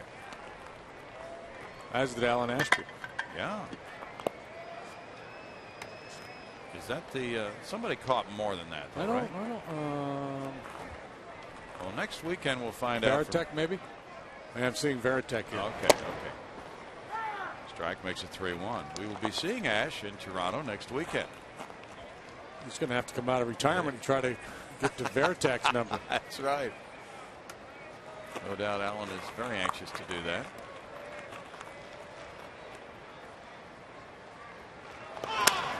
That's hit well to left. Clint Barmes will watch it soar into the seats. Line drive homer number 1 as an Astro for Clint Barmes. He drilled that 3-1 pitch from Buchholz, and it's 7-3 now.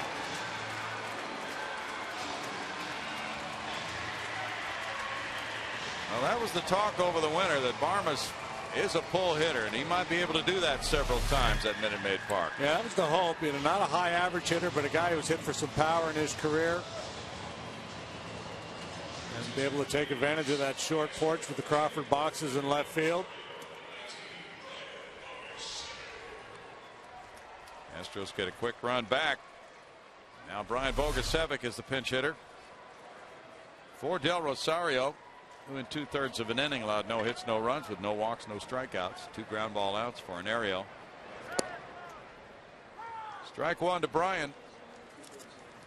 Bogey, a .333 hitter, has 4 hits and 12 at bats. And as a pinch hitter, he's 1 for 1 in this series. He's 4 for 10.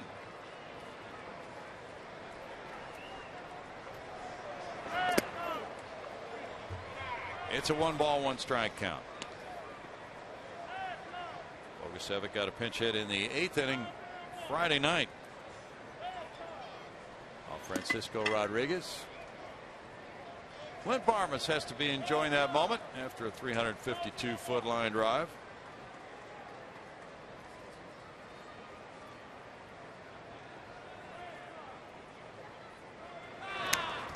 Foul back. 1-2. Somewhat unusual for a young player with very little major league time, in the case of Bogusevic, to be successful in the early days as a pinch hitter, but he's had more of a veterans type approach. Pretty aggressive.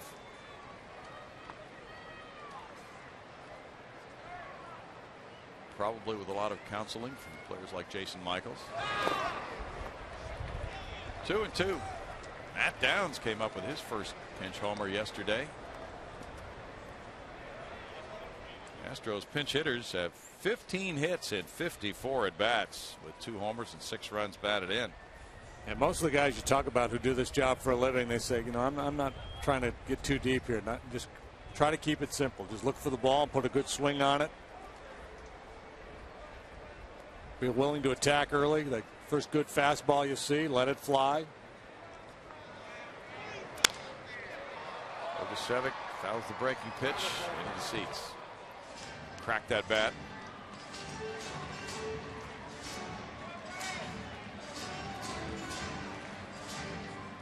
Well, this could be a very eventful week for the Astros with a potential change of ownership. It sounds as if that will be announced later in the week, according to the stories we've been reading. Final details are being concluded here in the next few days.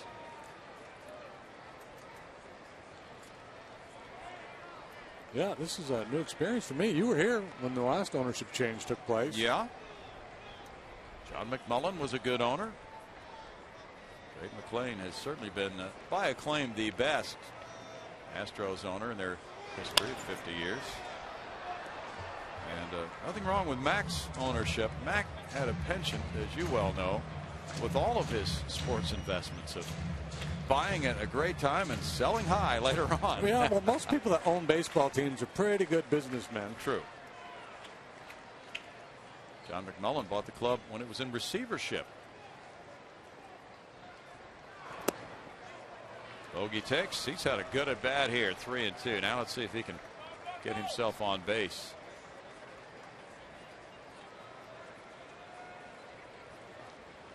But yeah, there's always a certain amount of wonderment on what the new ownership will bring, and that's to be unveiled. But it will take probably several weeks for that to become official and be approved by Major League Baseball.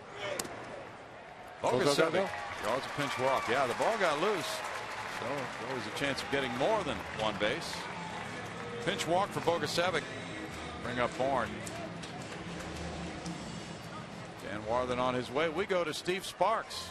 Hey, I saw something about Jim Crane that was pretty interesting the other day. What's that? He was in the golf rankings in executive golf. He's the top handicap executive golf, top CEO in the country. 2 handicap from what we're hearing. That's pretty good. That's competitive. You want a competitive owner, right? Yeah. That's a good point. And you also want an owner who endorses the game of golf wholeheartedly. Here's another one, Sparky. We're just checking out some stories about Jim Crane online. He struck out 18 in the Division II College World Series game, 1974. That's still the record. He might be like Monty Brewster and just suit himself up.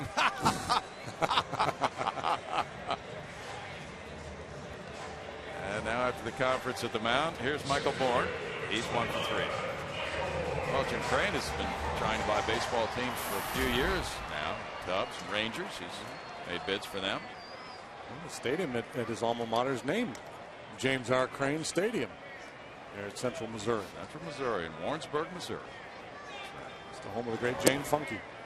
Jane Funky? Yeah, friend of mine. Hosted a nice crawfish boil last night. Okay. So she knows. She knows about Jim Crane. She knows about Central Missouri. And she knows about crawfish. She knows about crawfish. A lot to talk about in Central Missouri. The Mules. Been a good sports school for a while. They call them crawdads in Missouri. Crawdads, is that what we call them there? Okay. Yep. Well, actually, I attended that university, JD, for one semester. Oh, did you really? Yeah.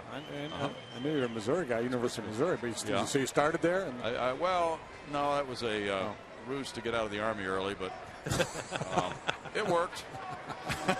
It worked. He's a Dodger. Yeah, pretty much. Line shot to right field. That's a single. And Michael Bourne has advanced the runner. Bourne just keeps having one good swing after another. Yeah. And we talked so much about Michael hitting the ball the other way, but we talked a lot about this last year, that the next step in his evolution as a hitter, once you show teams that you have the ability to go the other way, they're going to start to pitch you in a little bit more. And if you can learn to turn on that inside fastball, then you've got it all covered. You can go the other way when they work you away. You can turn on it when they come in.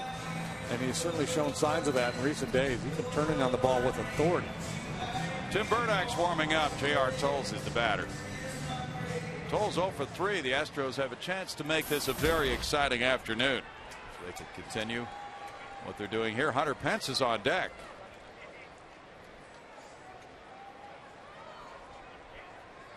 It's 8 hits for Houston, 5 for the Mets.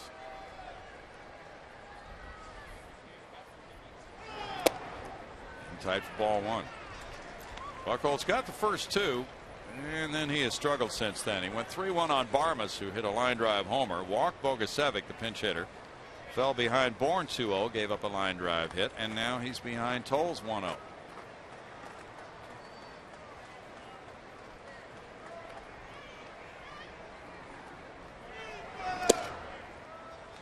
And it's strike. 1 ball, 1 strike. Tim Burdach. Baltimore 8, Tampa Bay 3. They're in the top of the 9th at Tampa Bay.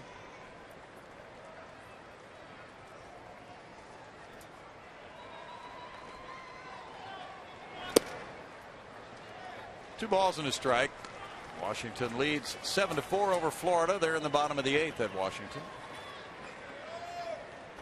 Bobby Meacham, the first base coach, looking over.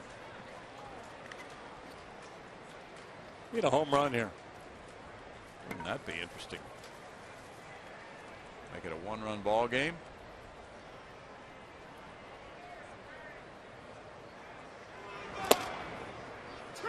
Strike.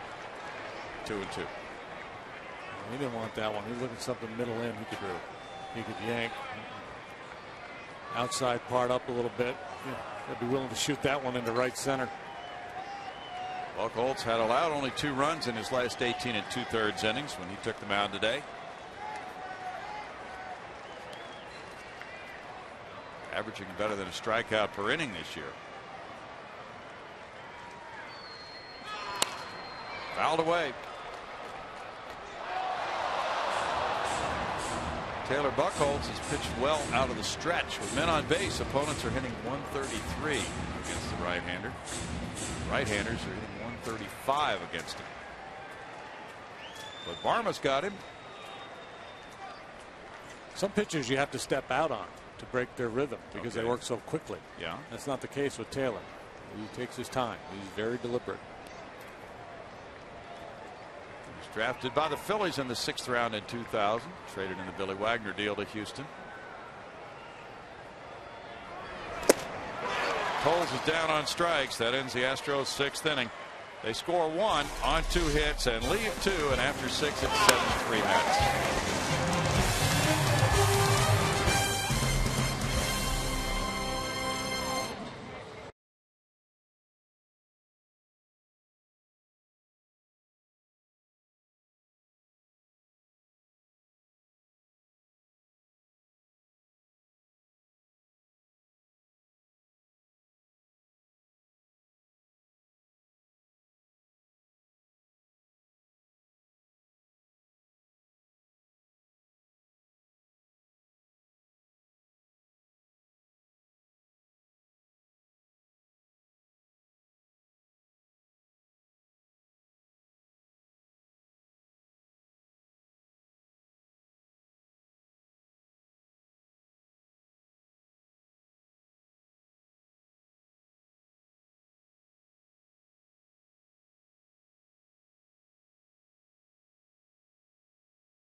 The first blast as an Astro for Clint Barmes, a line shot into the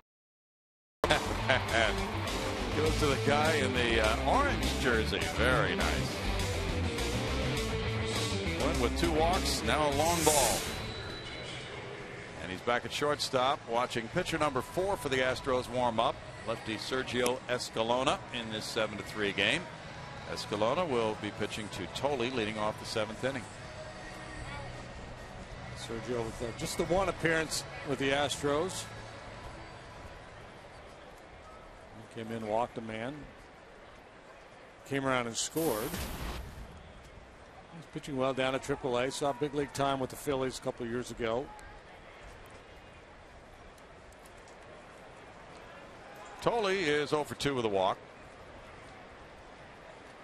Abad, the other left-hander, out of the bullpen, worked 1/3 of an inning.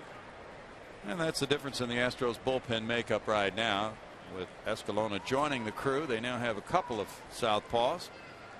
So that could change the mix for Brad Mills. Strike makes it a 1-ball, 1-strike count.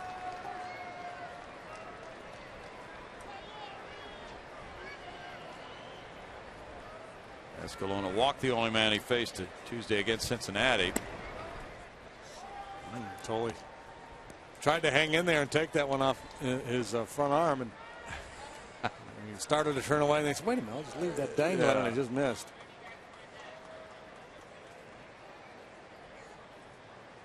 Wright and Beltran to follow here.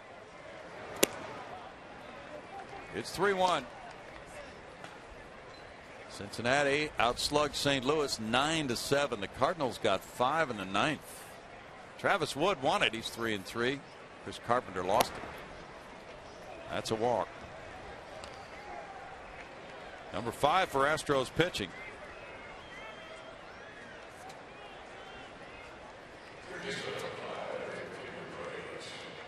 Carpenter is now 1-3 for St. Louis with an ERA of 4.95. Francisco Cordero got his 7th save. Jose Valdez warming up for Houston. David Wright is 0 for 2 with a walk. Yadier Molina joined Berkman among the Cardinal home run hitters today. Strike to Wright. Lance with his 11th earlier, and Hernandez and Heisey went deep for the winning Cincinnati Reds, who now have stretched their lead over St. Louis to a 1.5 games. Ramon Hernandez is on a pretty nice roll. He really is. Home run bat. No balls, 2 strikes to David Wright. Atlanta knocked off the Phillies 3-2. Johnny Venters was the winner. He's 3-0. He beat Roy Halladay, who's 5-3. Craig Kimbrell got his 10th save. 1-2. Another complete game for Halladay. I know he was in there in the 8th, and we're going to check on that. That's when Uggla hit the home run in the bottom of the 8th off of him. Obviously, Atlanta didn't have to hit in the 9th.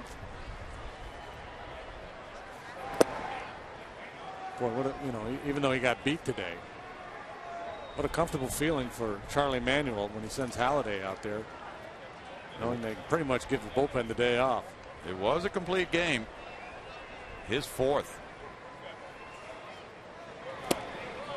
Wright swings and misses and strikes out. 1 out for Escalona. Carlos Beltran is 0 for 3. Yeah, Wright and Beltran haven't been much of a problem today. It's guys further down in the order. Turner, Murphy, Bridie inflicting damage. Mostly Turner.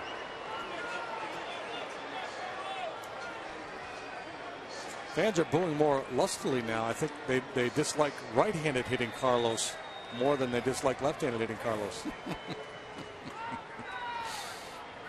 They're just in an angrier mood with the home team down 7-3. That's exactly what it is. Well, they do say that switch hitters are 2 different players, so you're right. They don't like this version as well as the other one.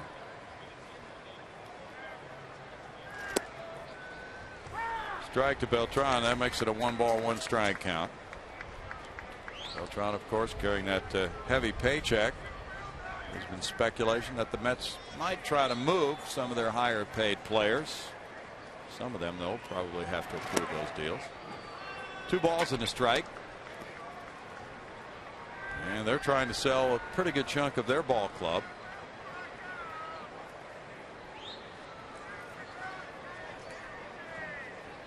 They played well on the road. They're at 500, 10-10. One hopper, CJ to second, Bill Hall to first, double play. No runs, no hits, nobody left. Seventh inning stretch time will bring the fans to their feet. They'll be singing God Bless America with the Mets leading the Astros 7-3. Now, as part of this season's Home Sweet Home program, the Astros and Budweiser are honored to be able to welcome to this afternoon's game service members who have recently returned home from overseas deployment.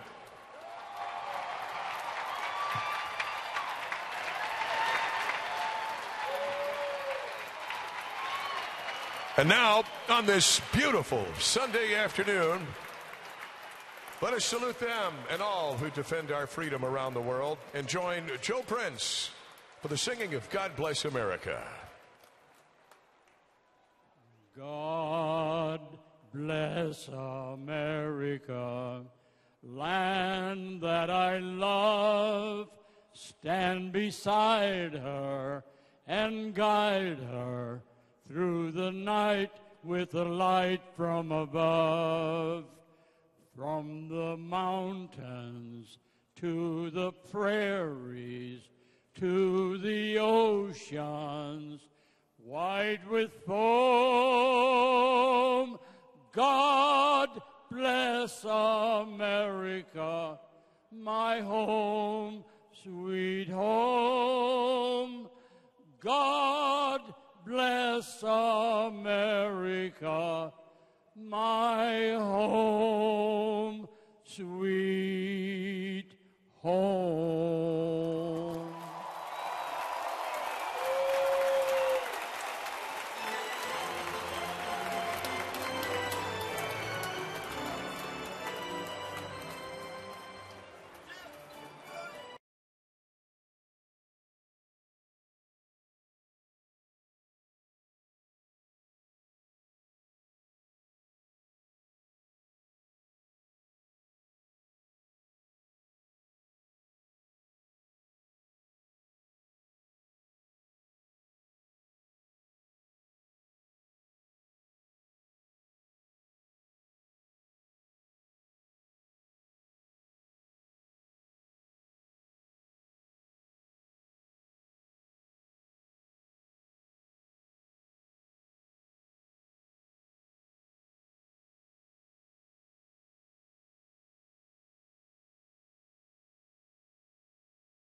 Stay here in downtown Houston, and as the Mets have compiled their lead of 7-3, they trailed 2-0. They got 4 in the 5th, 3 more in the 6th inning. Now the Astros try to play comeback.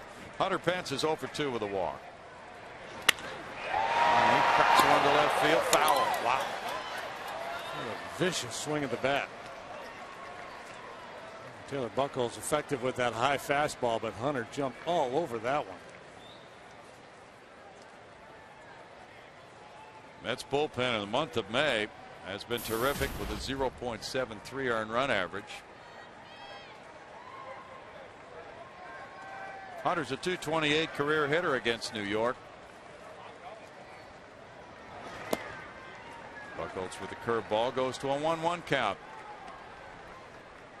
We're hearing reports that Murphy walked in the 6th inning. Some people who were watching thought it was on ball 3. So we're trying to check that out.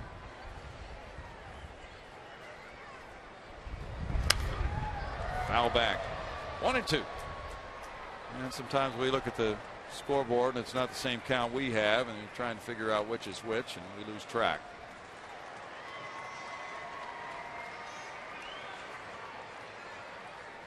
Arizona got 4 in the top of the 2nd at Los Angeles. Ryan Roberts hit his 7th homer. Xavier Nady number 1 for the D-backs. It's 2-2. Baltimore won 9-3 at Tampa Bay. Jake Arrieta going to 5-1 with that victory over Andy Sonnenstein, who's 0-1.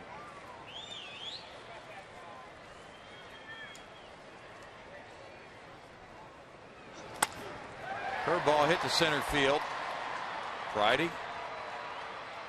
1 out. Orioles hanging in there in the American League East. They got off to that great start. Then they went into a funk. They're trying to even things out. 500 baseball over the last 10 days. They're a game under 500 now. 3.5 behind the first place Rays. Well, they're certainly a lot more respectable under Buck Showalter than they have been for a while. To this point, but we're still not to the quarter pole yet. Carlos Lee is 1 for 3. Strike 1 to Carlos. He doubled to left center in the 5th, narrowly missing a home run. Hottest team in baseball, the Detroit Tigers. They've won 7 in a row. Postponed today. To left field, Bay is there. 2 outs. Now Detroit has worked its way into the mix. 3.5 behind Cleveland before play started today. Been a lot of rainouts this year. I think more than last year, the entire season. Is that right? Yes. Wow. Bill Hall is 2 for 3. So obviously the attendance figures are going to reflect that, but if you go with attendance per game, that's a better way to look at it. Season starting April 1 for most teams this year, so there are more April games. Ball 1 up and into Hall. San Diego 3, Colorado 1. They've played 5. Ryan Ludwig hit his 6th home run. It's gotten into San Diego. Not sure. All of a sudden they started to score runs. Well, Cameron Maben's been hitting for one thing. Brad Hopp hit a big home run. Got it going a little bit. They scored 9 yesterday. Yeah. 1 ball, 1 strike. They've been able to come from behind in the late innings and win some.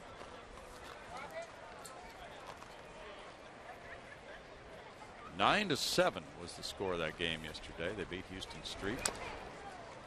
Fouled, and it's a 1 ball, 2 strike count. Pirates are batting in the 8th at Milwaukee. Brewers lead at 9 to 5.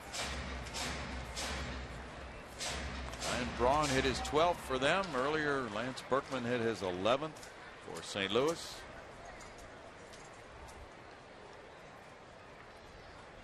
White Sox in Oakland are scoreless. They're in the top of the 3rd at Oakland. Curve got a swing and a miss, and Hall struck out.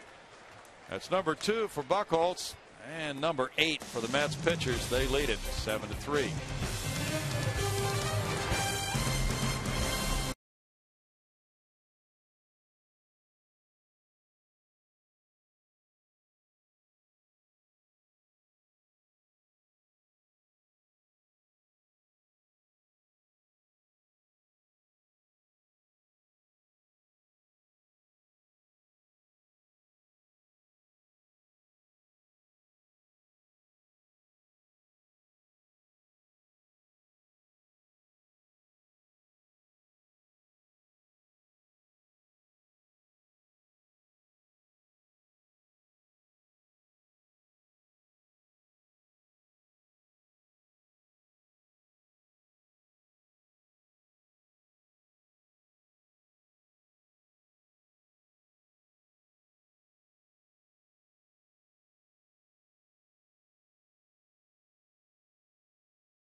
Chevy Youth Baseball programs, go to youthsportswired.com. A couple of notes, guys. You were talking earlier about no-hitters, catchers with no-hitters. The record is 4, Veritek and Ray Schalk. Jeff Torborg is one of only 2 catchers to catch no-hitters in both leagues. Gus Triandas is the other. So there you have some deep trivia about catchers catching no-hitters. That's some good research, Greg. Thank you for that. Double switch here. Matt Downs going into play second base, batting ninth. Bill Hall out of the game after going 2 for 4 and scoring 2 runs. New pitcher Jose Valdez goes into Hall's number 5 spot in the order with no decisions and a 9.39 ERA. Yeah, it's been a bumpy ride for Jose. A couple of times he's looked really, really good, and other times just hasn't been able to locate very well at all. He's got plus stuff. A good heater and what can be a very good split finger pitch. Consistency has eluded him so far. But certainly worth giving him more chances with the stuff that he does bring. And Jason Bay leads it off in the 8th inning. Bay has scored 2 runs in this game. He's 1 for 3, reached on an error to trigger that 4-run 5th. There is strike 1. Well, we had a report that Daniel Murphy walked in the 6th inning on what was ball 3. We've replayed the entire sequence, and that was true. The umpire, Chad Fairchild, lost track of the count. We were able to see him holding up the fingers and giving the wrong count, so that's how we were able to ascertain that. No balls, 2 strikes. Then Murphy rode home on the 3-run homer by Turner in that 6th inning.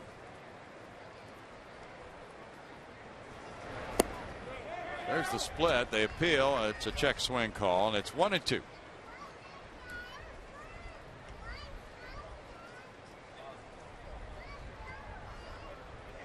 A lot of times we talk about umpires, whether they're a pitcher's umpire or a hitter's umpire based on their zone. I guess if a guy's going to get a walk on 3 balls, you'd have to qualify him as a hitter's umpire. Of course, you never know. The guy might have hit a home run, but anyway. 2 balls, 2 strikes.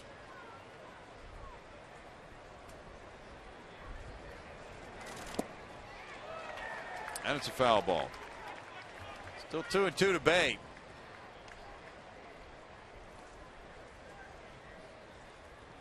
Murphy's on deck, and then Turner's due to bat 3rd in the inning. 28,406 the paid attendance on this Sunday.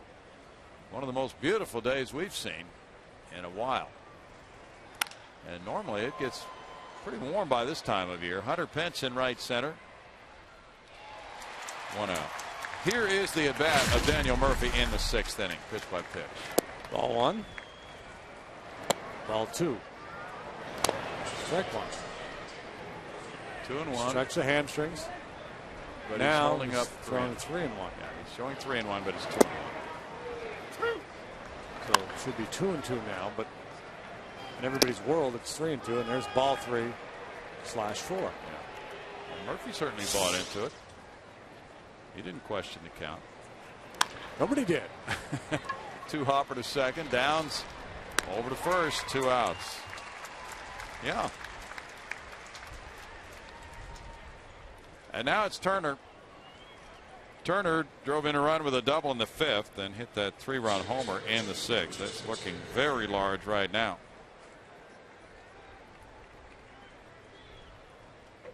Astros trying to avoid slipping to 10 games under 500 again. Right now they're 15-24. Mets are trying to pull to within 2 games of 500. There's strike 1. They would be 19-21 if they win it. They would go back home having won 7 of 10 if they can nail this one down.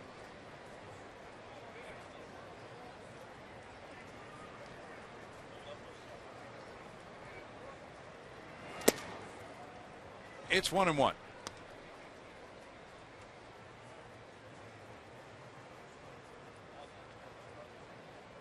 At Arlington, it's 4-2. The Rangers lead the Angels after 5. Adrian Beltre hit his 10th.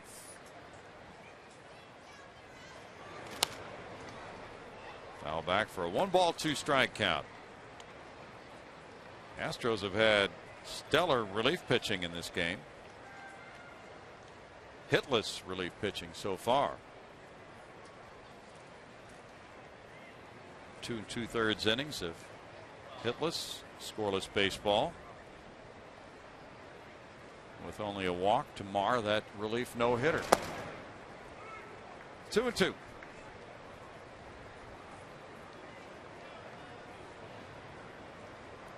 Minnesota Twins are trying to come up with a huge bottom of the 9th inning, trailing Toronto 11-3. Jose Bautista hit his 3rd homer later, and he now has 16 long balls. My goodness.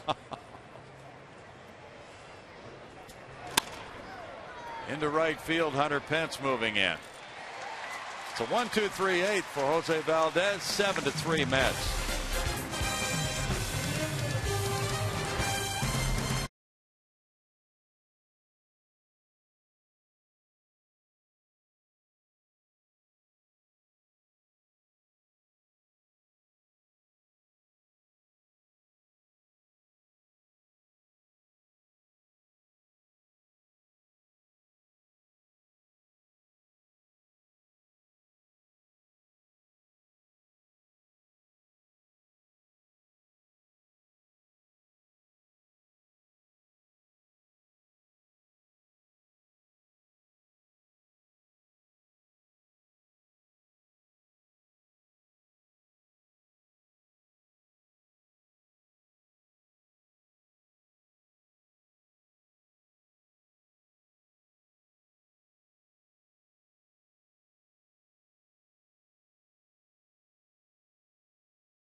First inning play. Michael Bourne took off on a pickoff throw, slid into second base. It appeared he might have beaten that tag from Jose Reyes. He was called out, and it was his first caught stealing of the year. Yeah, I think that's the kind of play where an umpire oftentimes will anticipate out with a pickoff like that. It was close. Wasn't an easy call. And I was just down in the press box asking around about the 3-pitch walk, and apparently there was a ball called for the pitcher going to his mouth. Some people believe that was the case. So we'll have to take a look at that video again to see if we can catch that. But good. That would explain it. Things are not always what they seem. Apparently Murray went to his mouth out there and was charged for a ball. Tim Burdick, former Astro, at 1-0 with a 4.66 ERA, is pitcher number 3 for the Mets. He'll face Jason Michaels, who is 1 for 3, an RBI double in the 4th. Burdick, pretty solid, if not spectacular, in his time with the Astros. He did a nice job. Last year he had 64 appearances. The year before 76. The year before that 59. 2 balls, no strikes. Tim, now 37 years old, signed as a free agent with the Mets over the winter. Did a very good job against lefty hitters last year. They hit .213 against him. Right-handers hit .333 against him last year. Breaks that one off, and he gets a strike to go to 2-1. Taylor Buchholz gave up 2 hits and a run, walking 1, fanning 2 in his 2 innings of work. Chris Capuano is in line for the win, which would be his 3rd. To right field near the line, and that's dropping in. Carlos Beltran deep in the corner. Second double of the day for J. Mike. That's what he does. He's a doubles machine. Into the right center alley. This one into the right field corner. Double, toil and trouble. The Astros with life.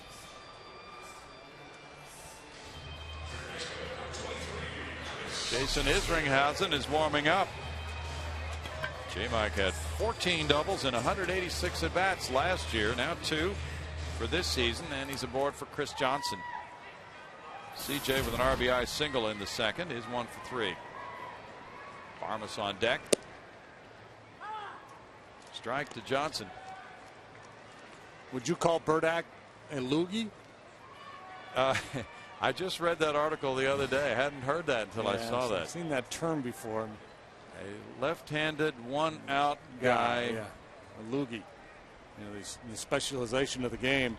Yeah. These lefties that come in typically just to face one left-handed batter. Certainly not a loogie today. No.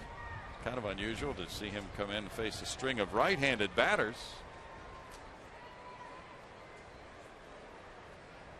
But Isringhausen is warming up for some backup. Now Tolley calls time.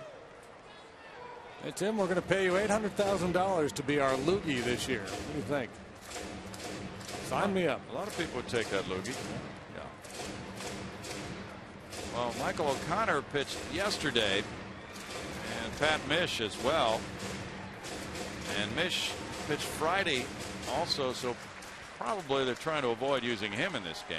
And with the 3 lefties, gives Terry some leeway. Igarashi's pitched both games of this series so far. No balls, 2 strikes. We haven't seen Carrasco.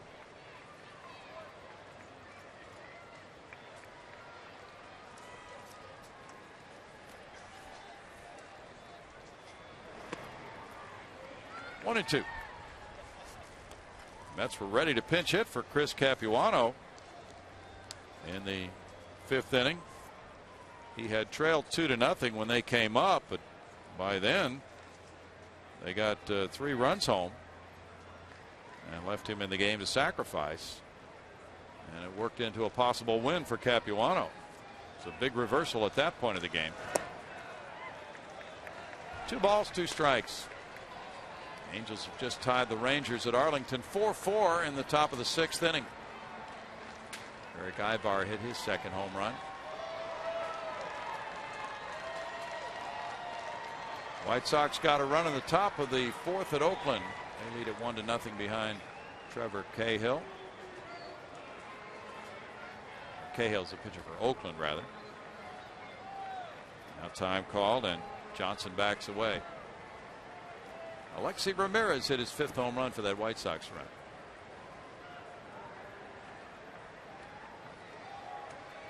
Burdack from the Chicago area throws ball 3. 3-2.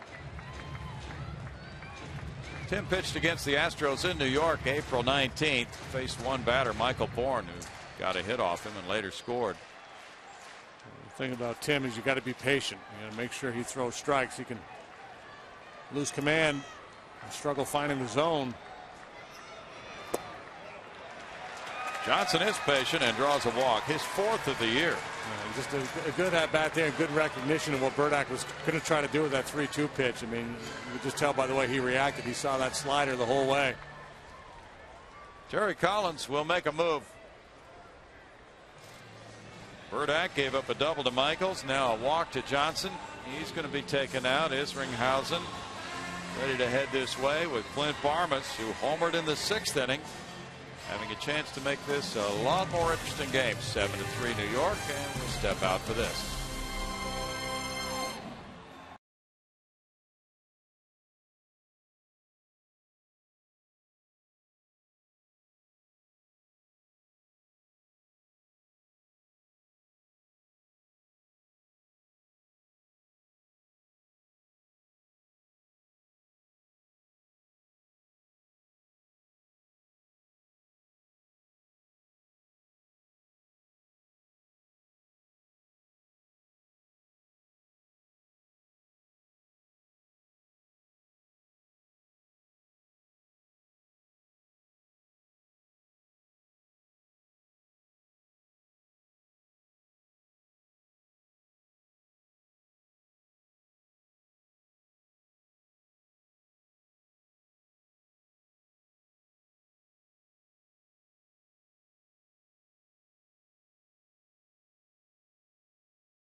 in the game.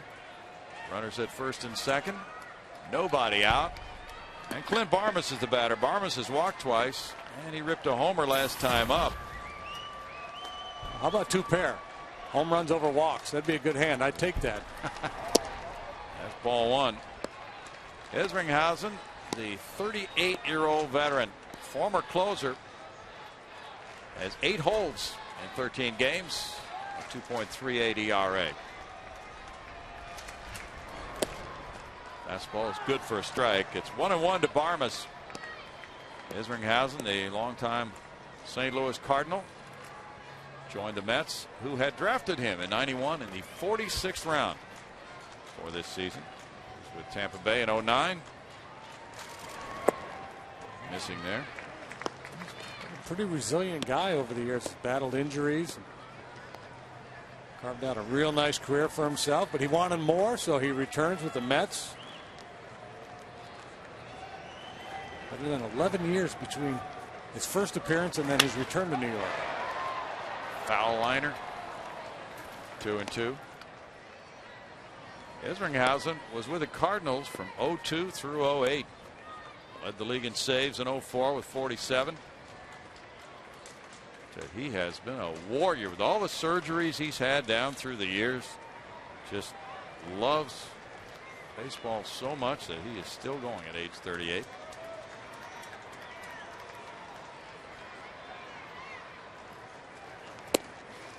That one gets away from him a little bit. It's 3-2. Barmes' reputation as a pull hitter with a couple of men on base are trying to stay away, trying to force him to swing at something outside part of the plate. Matt Downs on deck. Comes back to get a strikeout. 1 out. Strikeout number 9 rather for the Mets. Now Downs hit his first career pinch homer yesterday. Coming up now for the first time after entering the game in a double switch. His batting average is .275 for 40 at bats with 2 homers and 8 runs batted in. Michael Bourne's on deck.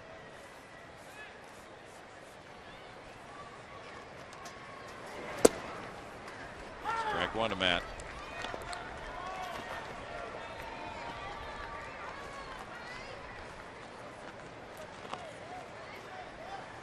Downs has made 7 starts this year. He's come in a few times in situations like this, double switches. Astros pitcher Valdez is in the number 5 spot in the order. Bill Hall was double switched out of the game after making the final out in the 7th. Brad Mills' club could use a big hit here, down by 4. Isringhausen is high with the curveball.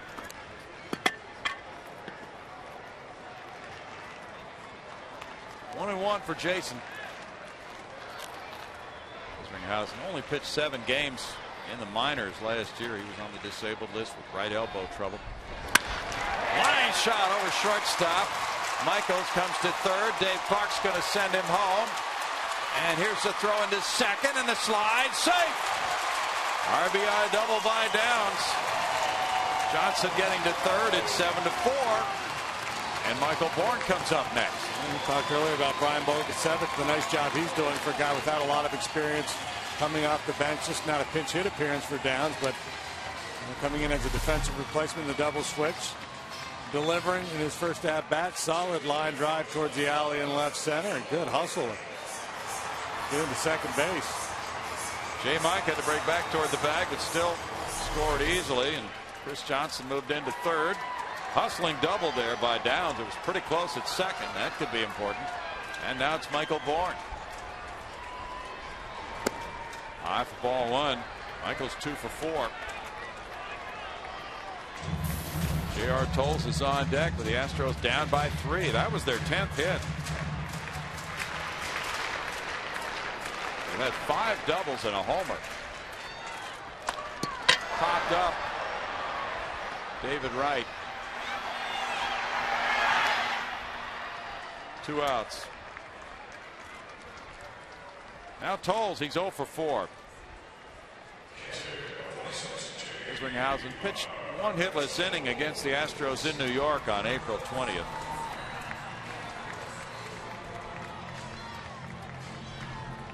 This is the nature of baseball. Provides you with opportunities to turn your day around. 0 for 4 for JR. A couple of punch outs, a fly out, and a pop up. Nothing going on good for him today offensively, but a chance here at redemption.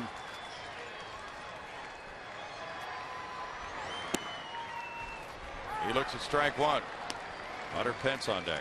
I imagine Isringhausen's approach with Toles would be similar to that with Barmes. He's going to try to stay away, throw that cutter. He started curveball for strike one. You'll probably see a steady diet of cut fastballs away. Another hook. 0-2.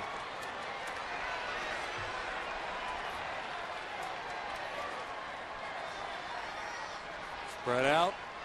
Use the hands. Just try to punch one somewhere. Francisco Rodriguez is warming up for the Mets, their closer. And he flicks a foul. JR is 1 for 12 with men in scoring position this season. It's a great 0-2 pitch there. Off the plate, but close enough where the hitter has to be willing to offer. He really got him set up to come inside if he wants, but because JR is awfully quick in there, they may forget about, quote unquote, the pitching book of working away then in and just staying away. Good block by Tolle there. It's 1-2. That's where the value of all of the years of experience for Isringhausen really comes in for the Mets. Not the closer, but a guy who has plenty of experience in late game tight situations.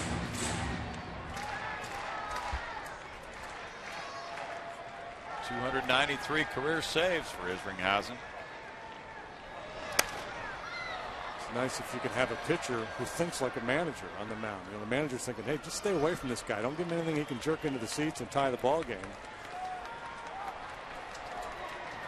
Most pitchers just think in terms of, how do I get this guy out? You don't think in terms of, well, what's the worst case scenario? What if I mess up?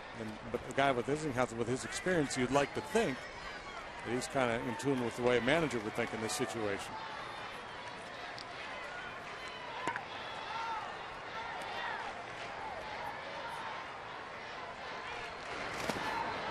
It's 2-2.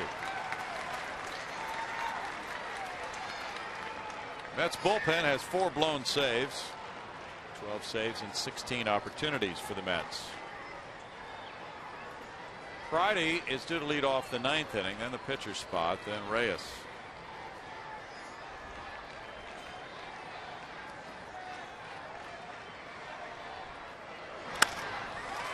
To right field. Carlos Beltran over toward the line for the play to end it.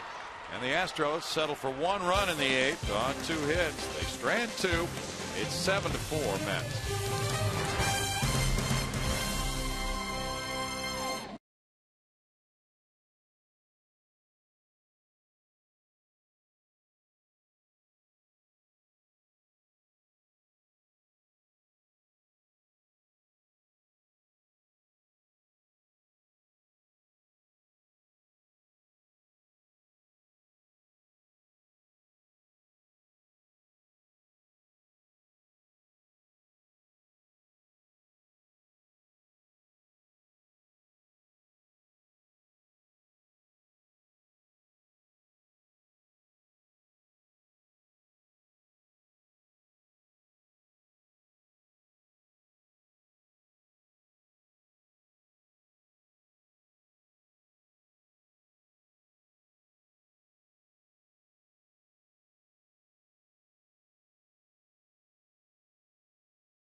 Introducing the Hyundai Assurance Trade-In Value Guarantee. See your Hyundai dealer for details.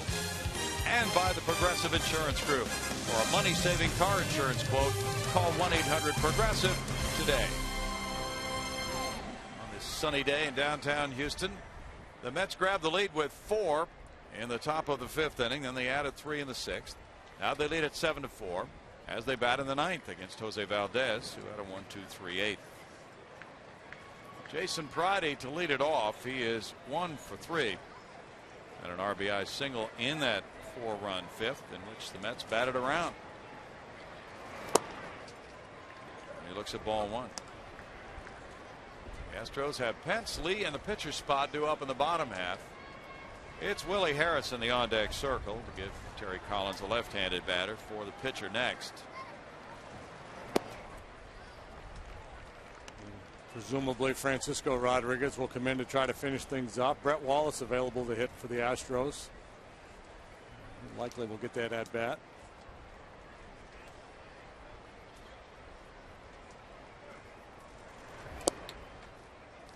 That's a strike call. It's 2-1.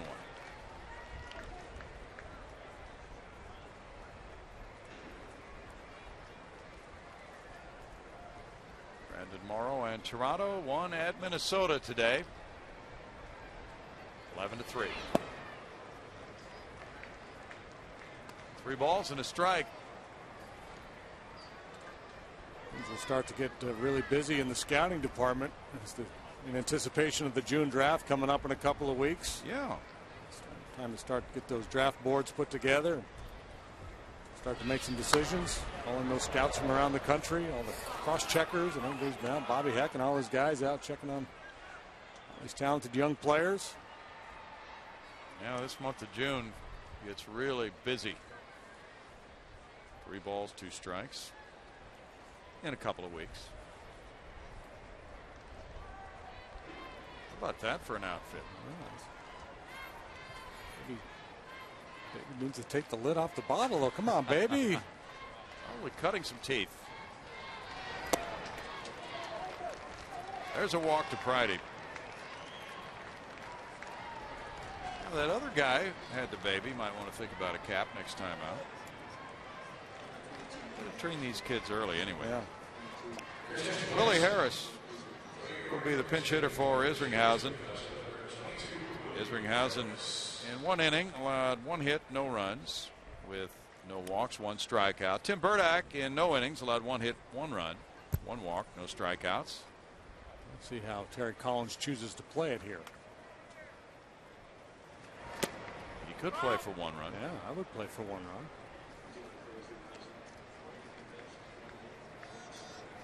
Harris is taking a look down at Chip Hale after taking strike 1. Harris a .219 hitter this season with 1 homer as 7 runs batted in. He's 1 for 15 pinch hitting.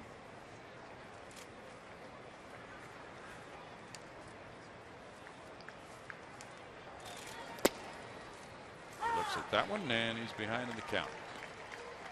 0-2.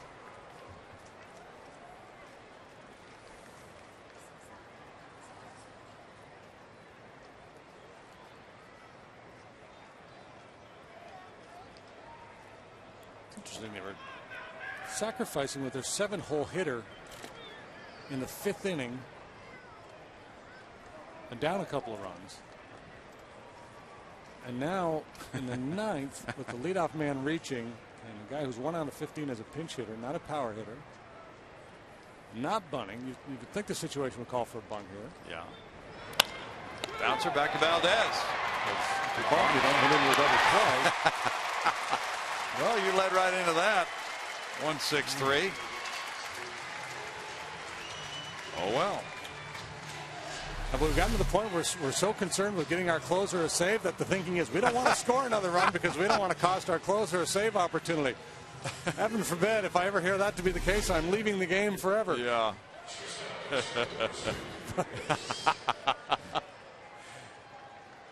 Valdez got the comebacker. Started the 1-6-3. Now he faces Reyes, who's 0 for 3 with a walk.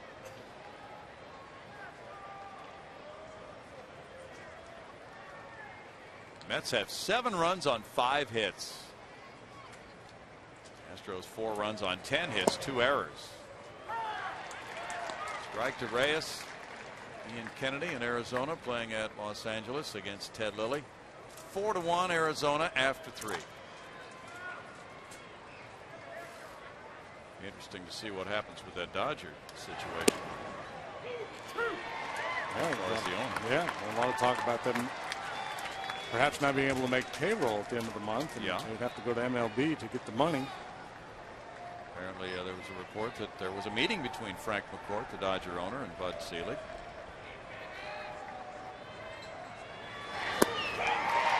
Ooh, ugly hat. Yes, it was, and that's a good stint there for Valdez. Lead to better outings for him with a couple of scoreless. Now the Astros come up. Bottom of the 9th inning, trailing 7-4.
Fans, some of them standing, hoping for a big 9th inning against a guy who has 11 saves and 12 opportunities. Yeah, a couple of knocks and a big fly, and we're tied. We've got to be patient. He's got 10 walks in 18 innings. Tough to hit, though. And it's an 0.96 ERA, 11 saves and 12 tries. Came in the other night, and his breaking ball was pretty good, but his fastball didn't have a whole lot on it. It was upper 80s and pretty straight. Threw 29 pitches in that game Friday night. Got the save in the 6-4 Mets win, giving up 2 hits in 1 1/3 innings and no runs. Hunter Pence is 0 for 3 with a walk. That's strike 1. It's only going up on the board at 90 miles per hour.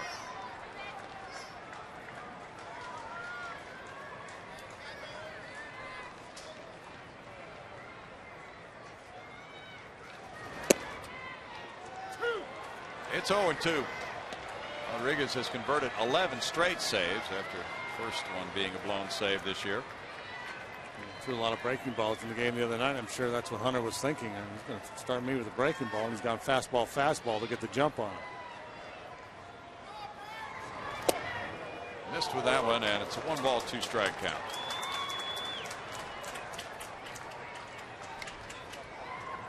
Carlos Lee is on deck. Then the pitcher's spot with Brett Wallace available to pinch hit.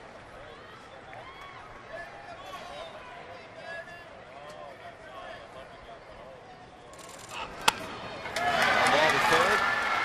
David Wright over to first. 1 out. That's the swing we have not seen much of from Hunter lately. He's been so good about hitting the ball up the middle and going the other way. And fooled by a breaking ball and rolled over on it. Brett Wallace comes out to the on-deck circle. Carlos Lee is in the batter's box. Francisco Rodriguez facing Lee, who is 1 for 4.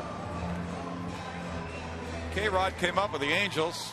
signed with them as a free agent in '98. The Mets signed him to a big deal after the '08 season. 3 years, $37 million. Ooh, the chin music for ball one. Francisco Rodriguez is from Caracas, Venezuela.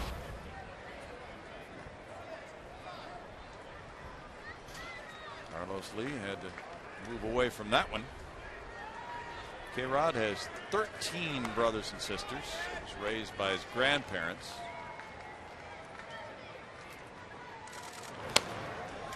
Foul back, and it's 1-1.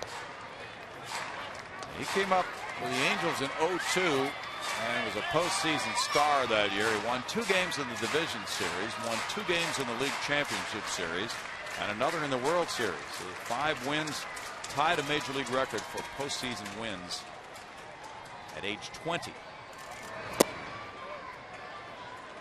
2 balls and strike, and he was the youngest to win a World Series game at age 20. Led the American League in saves 3 times, including a 62 save year in '08. And he gets a swing and a miss for a 2-2 count. Yeah, his fastball the other night, as I mentioned, was pretty straight. That one had real good sink. And that can be the difference maker. You're right. Not just the velocity, but the movement.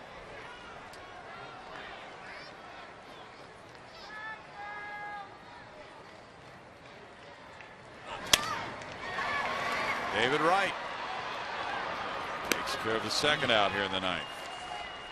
Try somebody else. Brett Wallace will be the pinch hitter now for Valdez. Valdez in 2 innings allowed no hits, no runs, had 1 walk, 1 strikeout. The Astros got really good relief work for 4 innings, hitless ball. The silver lining for the day, the 4 innings of shutout baseball from the bullpen that has really struggled so far this year. And 2 out of 4 from Michaels, 2 out of 4 from Hall. Wallace, a .336 hitter, is among the league leaders. Brett looks at ball one.